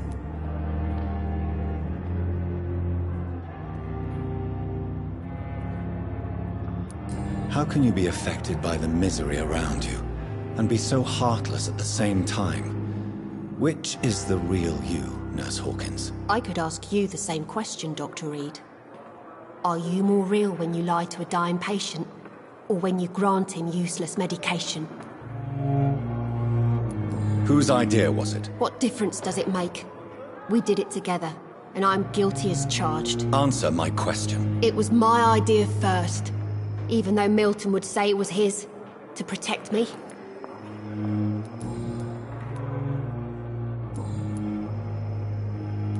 Goodbye, Nurse Hawkins. But the suffering continues.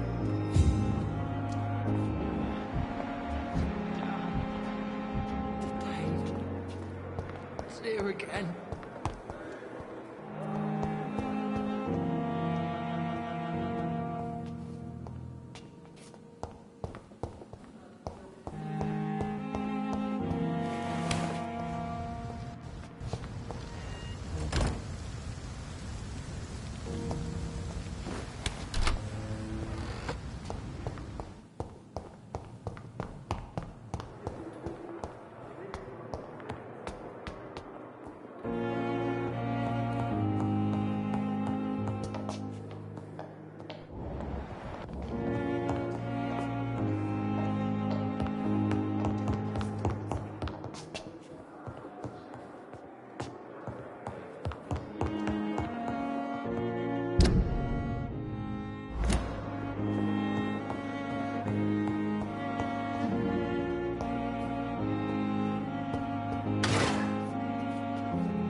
This must be the place.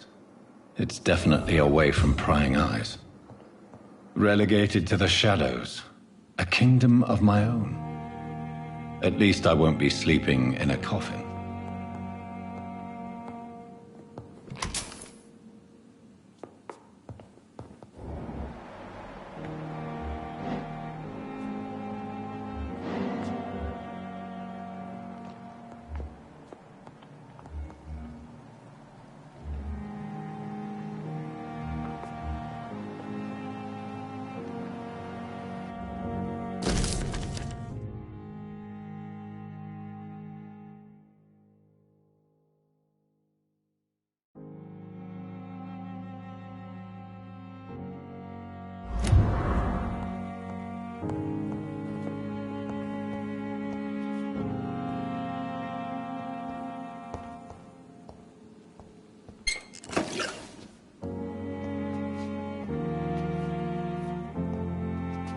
The flower's dying.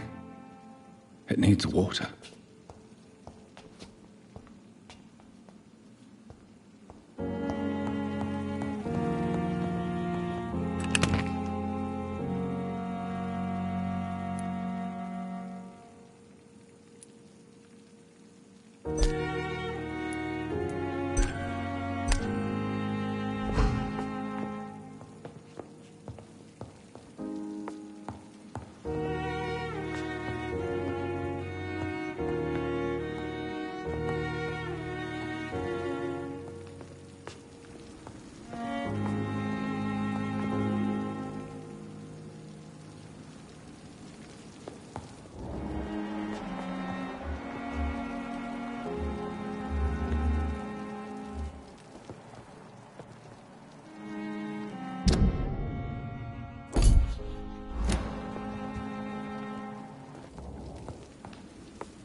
The flower's dying. It needs water.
William Bishop's blood is much more unstable than human blood and shows extensive mutation.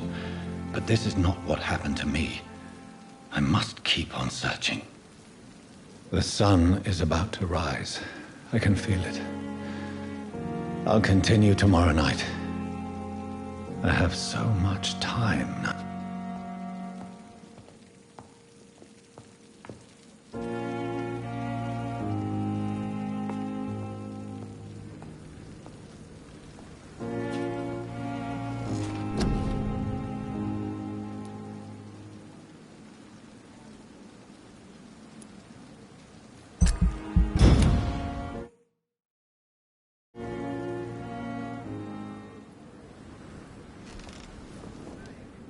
If I'm to stay here until my research is complete, I'd better learn to hide my true nature from the mortals.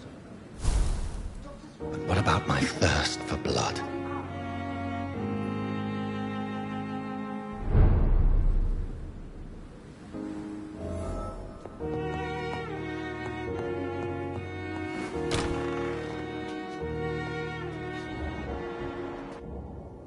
Hurry now, Doctor. It's freezing here.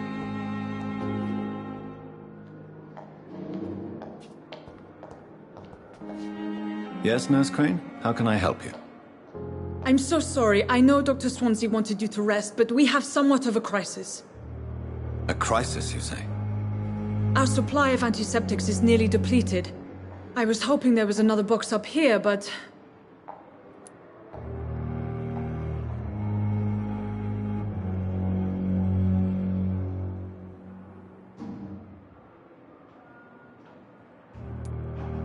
What type of hospital are you running? No antiseptics? You have been away too long, Doctor. With the war and now this epidemic, supplies have been running scarce for months now. I may have a solution. In France, during the war, drugs shortage was a daily problem, and we had to use our wits to overcome the shortages. However do you mean? If combined correctly, certain household chemical products can be used in a pinch instead. Now, where's the hospital storeroom? The storeroom? Fat chance. This is the Pembroke, and space is luxury we don't have. Everything used to be stored in the old morgue. Perhaps I should look there first. Where is this morgue? It's the large building behind the hospital. You'll need to go in the back door because it's been sealed off for sanitary reasons. Take this key. It opens a small back entrance at the end of a narrow street. The abandoned morgue behind the hospital. A small door at the end of a narrow street. On my way, then. Thank you, nurse.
Not now!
Good evening, Milton. Good evening, Doctor. Still trying to save lives?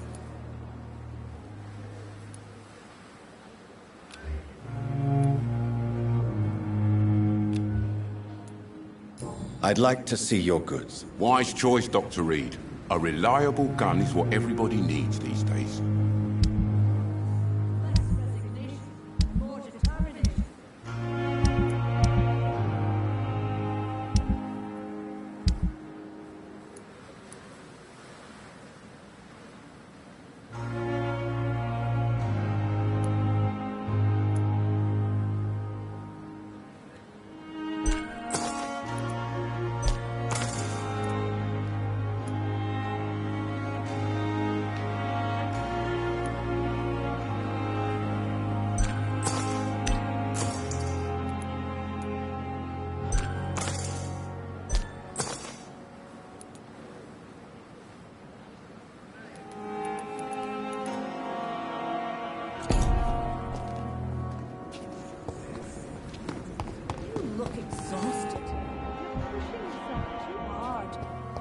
Don't have to bear the burdens of this hospital alone.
It's locked.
This is Braille.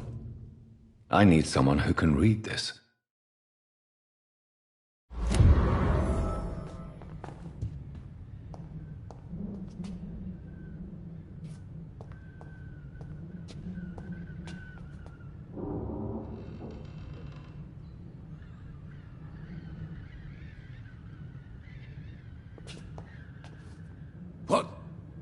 What happened?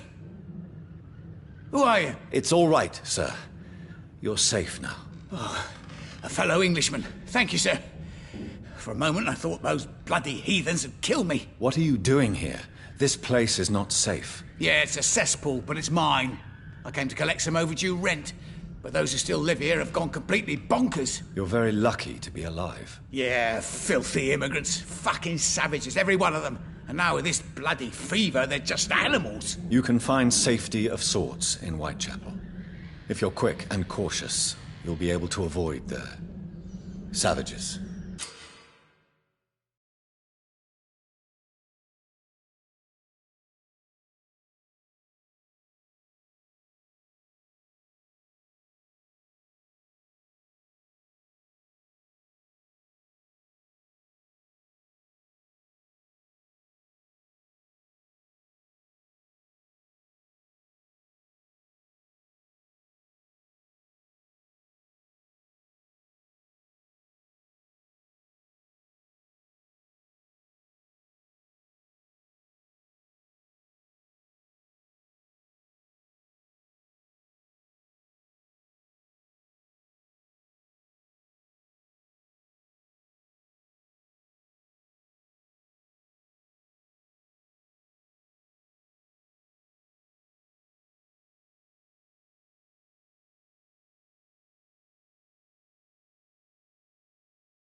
evil to deserve such punishment.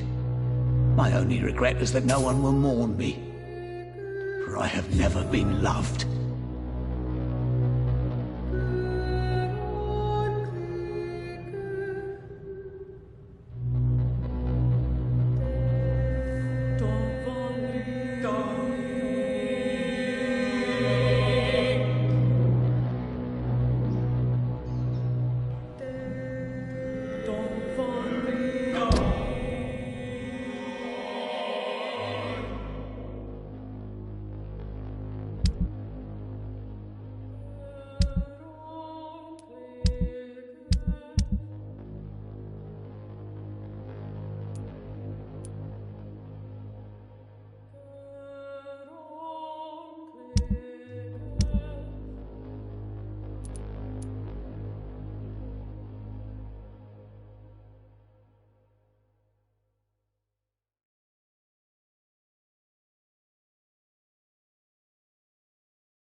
I have this thirst for blood.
safer place.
As for me...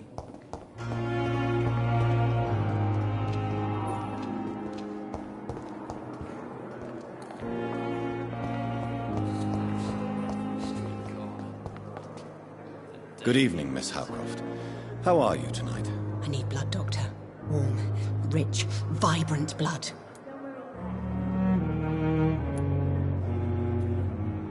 I have made inquiries about the men who were tracking you, Miss Howcroft. I did not expect a mortal to have this sort of courage. Speak, Doctor. Why are they hunting me down?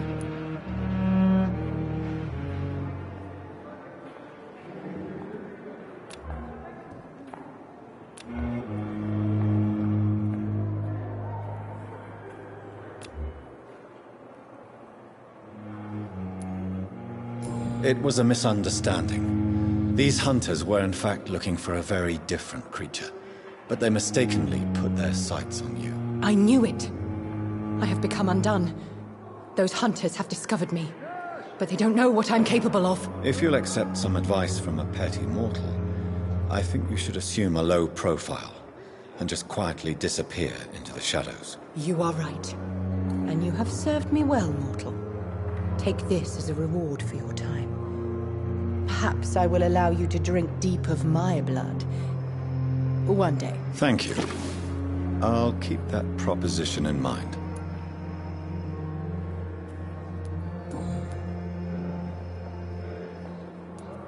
Tell me, Thelma, what do you really know about vampires? I saw one and he saw me.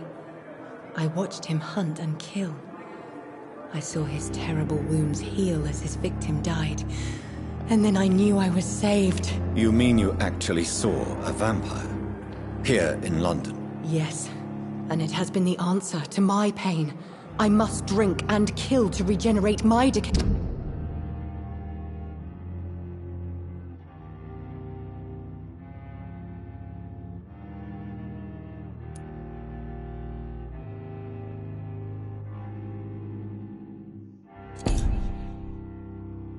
Body.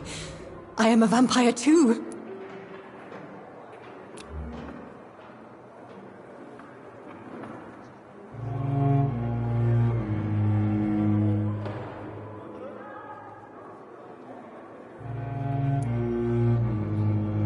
You are no vampire.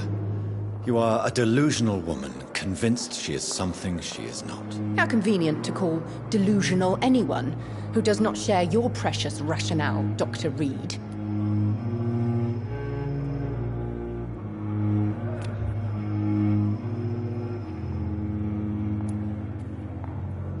Do you require my services, Miss Howcroft? I have no need for your medicine, Dr. Reed. Blood is the only drug I need.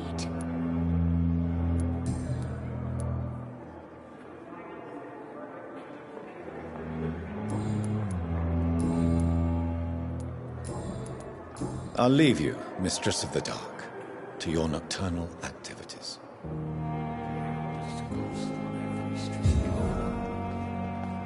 Daily routine.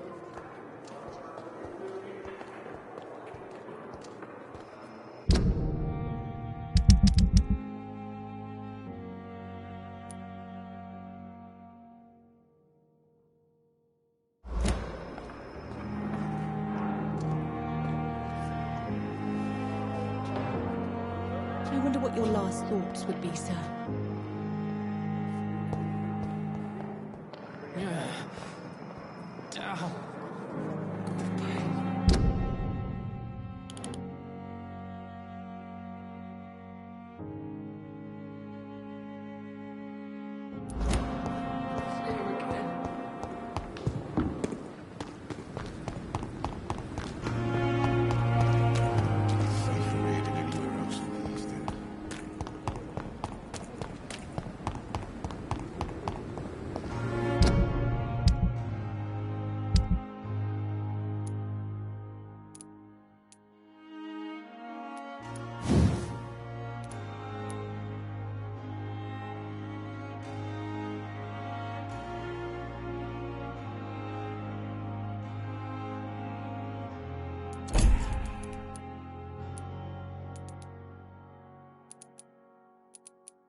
faded walls are It's all locked. I have to offer as a final resting place.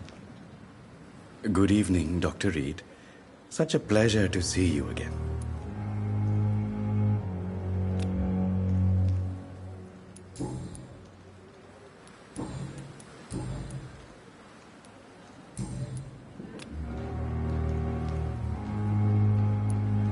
Please show me what you have to sell. Of course. It's just trinkets and curios, really. But I'm sure they can be useful.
behavior is similar to the infected William Bishop.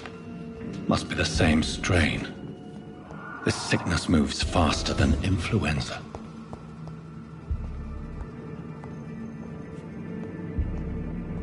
Balls of Mars, fortifiers. As popular as they are ineffective. But they do contain iron tartrate, and that might prove itself useful.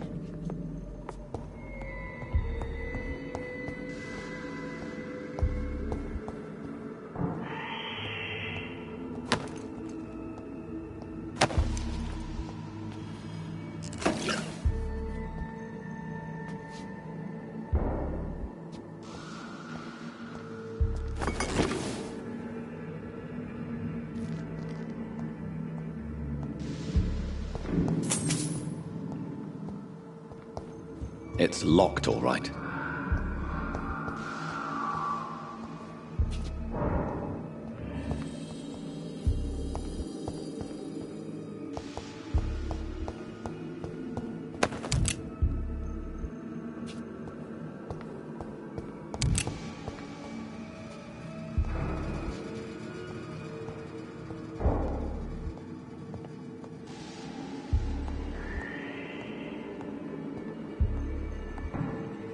This key will surely grant me access to the basement.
These scowls feed from corpses and the husks of animals. They're not after blood.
It's locked, all right.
These scowls can be so ferocious. I'm not sure I can defeat them without becoming stronger. To drink blood is so tempting.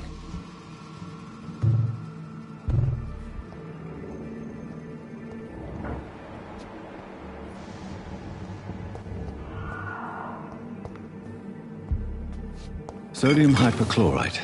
Dangerous to administer, but efficient in the proper dosage.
This is despicable.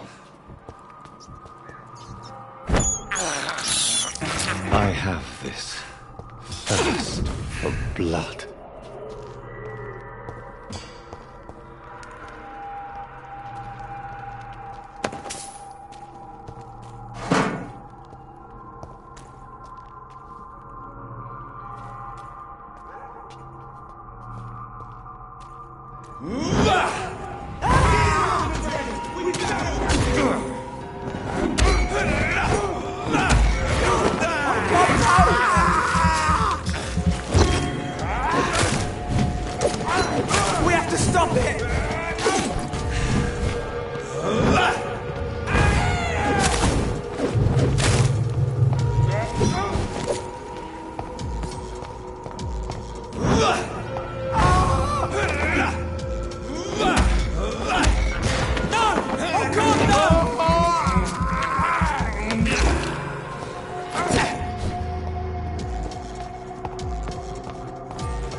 It's locked.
Did you hear me?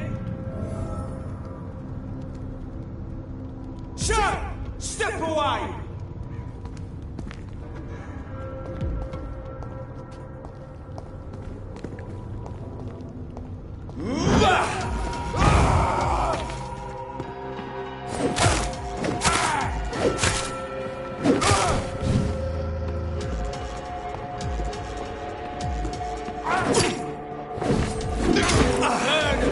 That's what you do with leeches.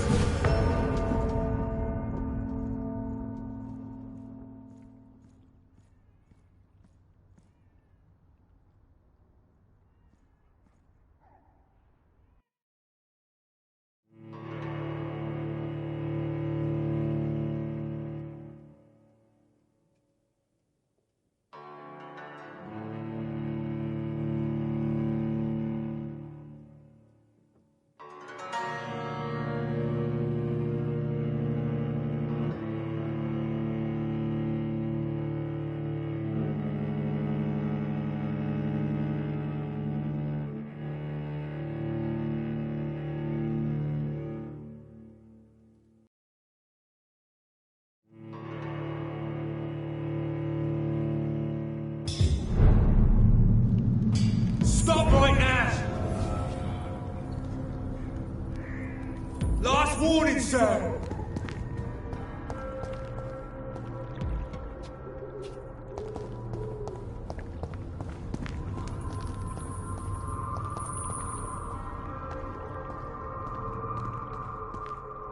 Over there! There's one of them vermin! Burn it!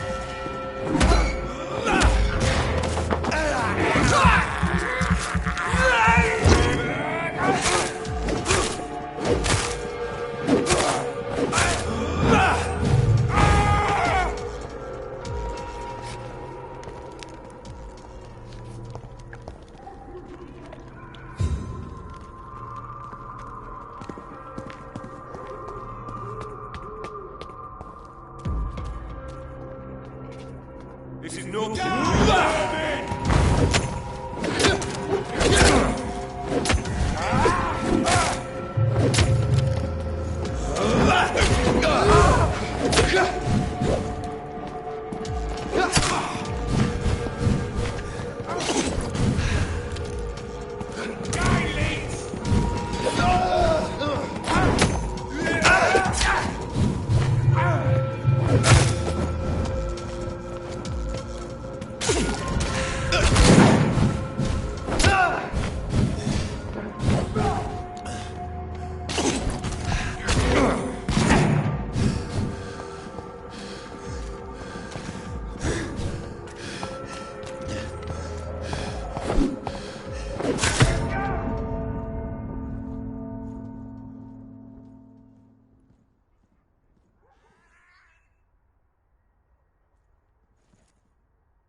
Sir, step away!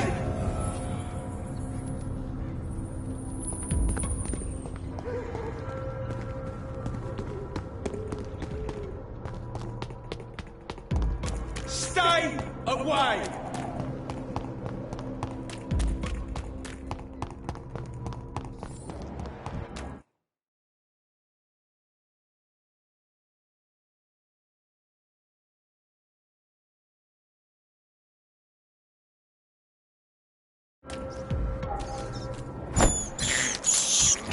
This is despicable.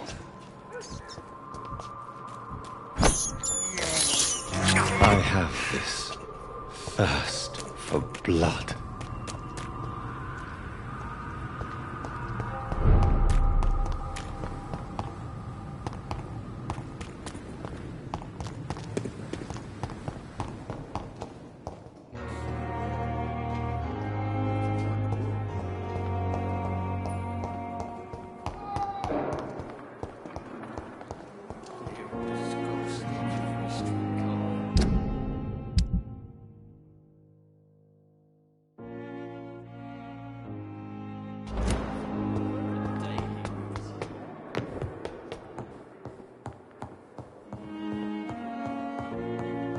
I cannot enter.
Come now, we can handle this.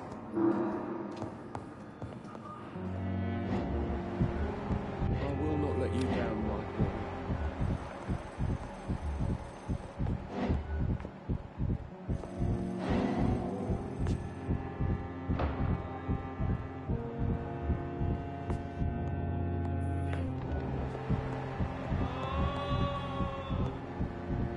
My sweet girl. Reads me like a book. I never could keep anything from her.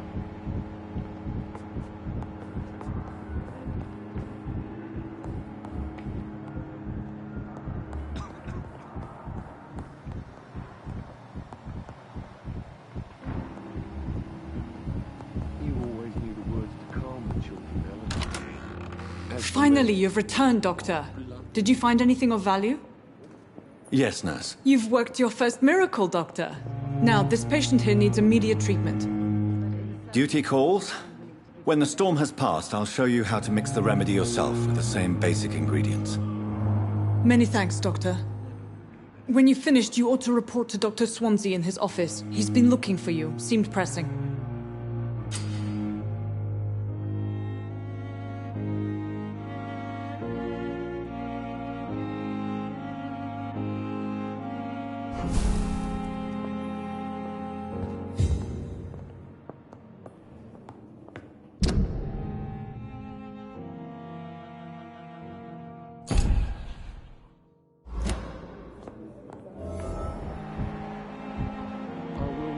Down, my boy.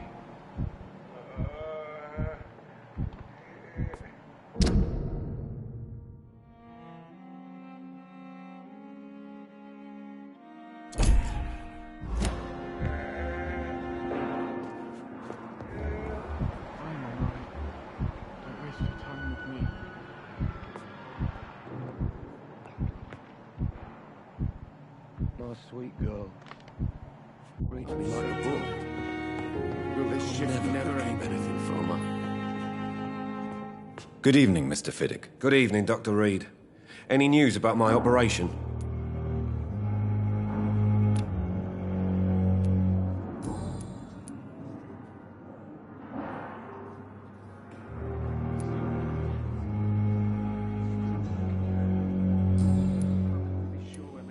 Goodbye for now, Mr. Fiddick. I'll see you later. I will not let you down, my boy. Doctor.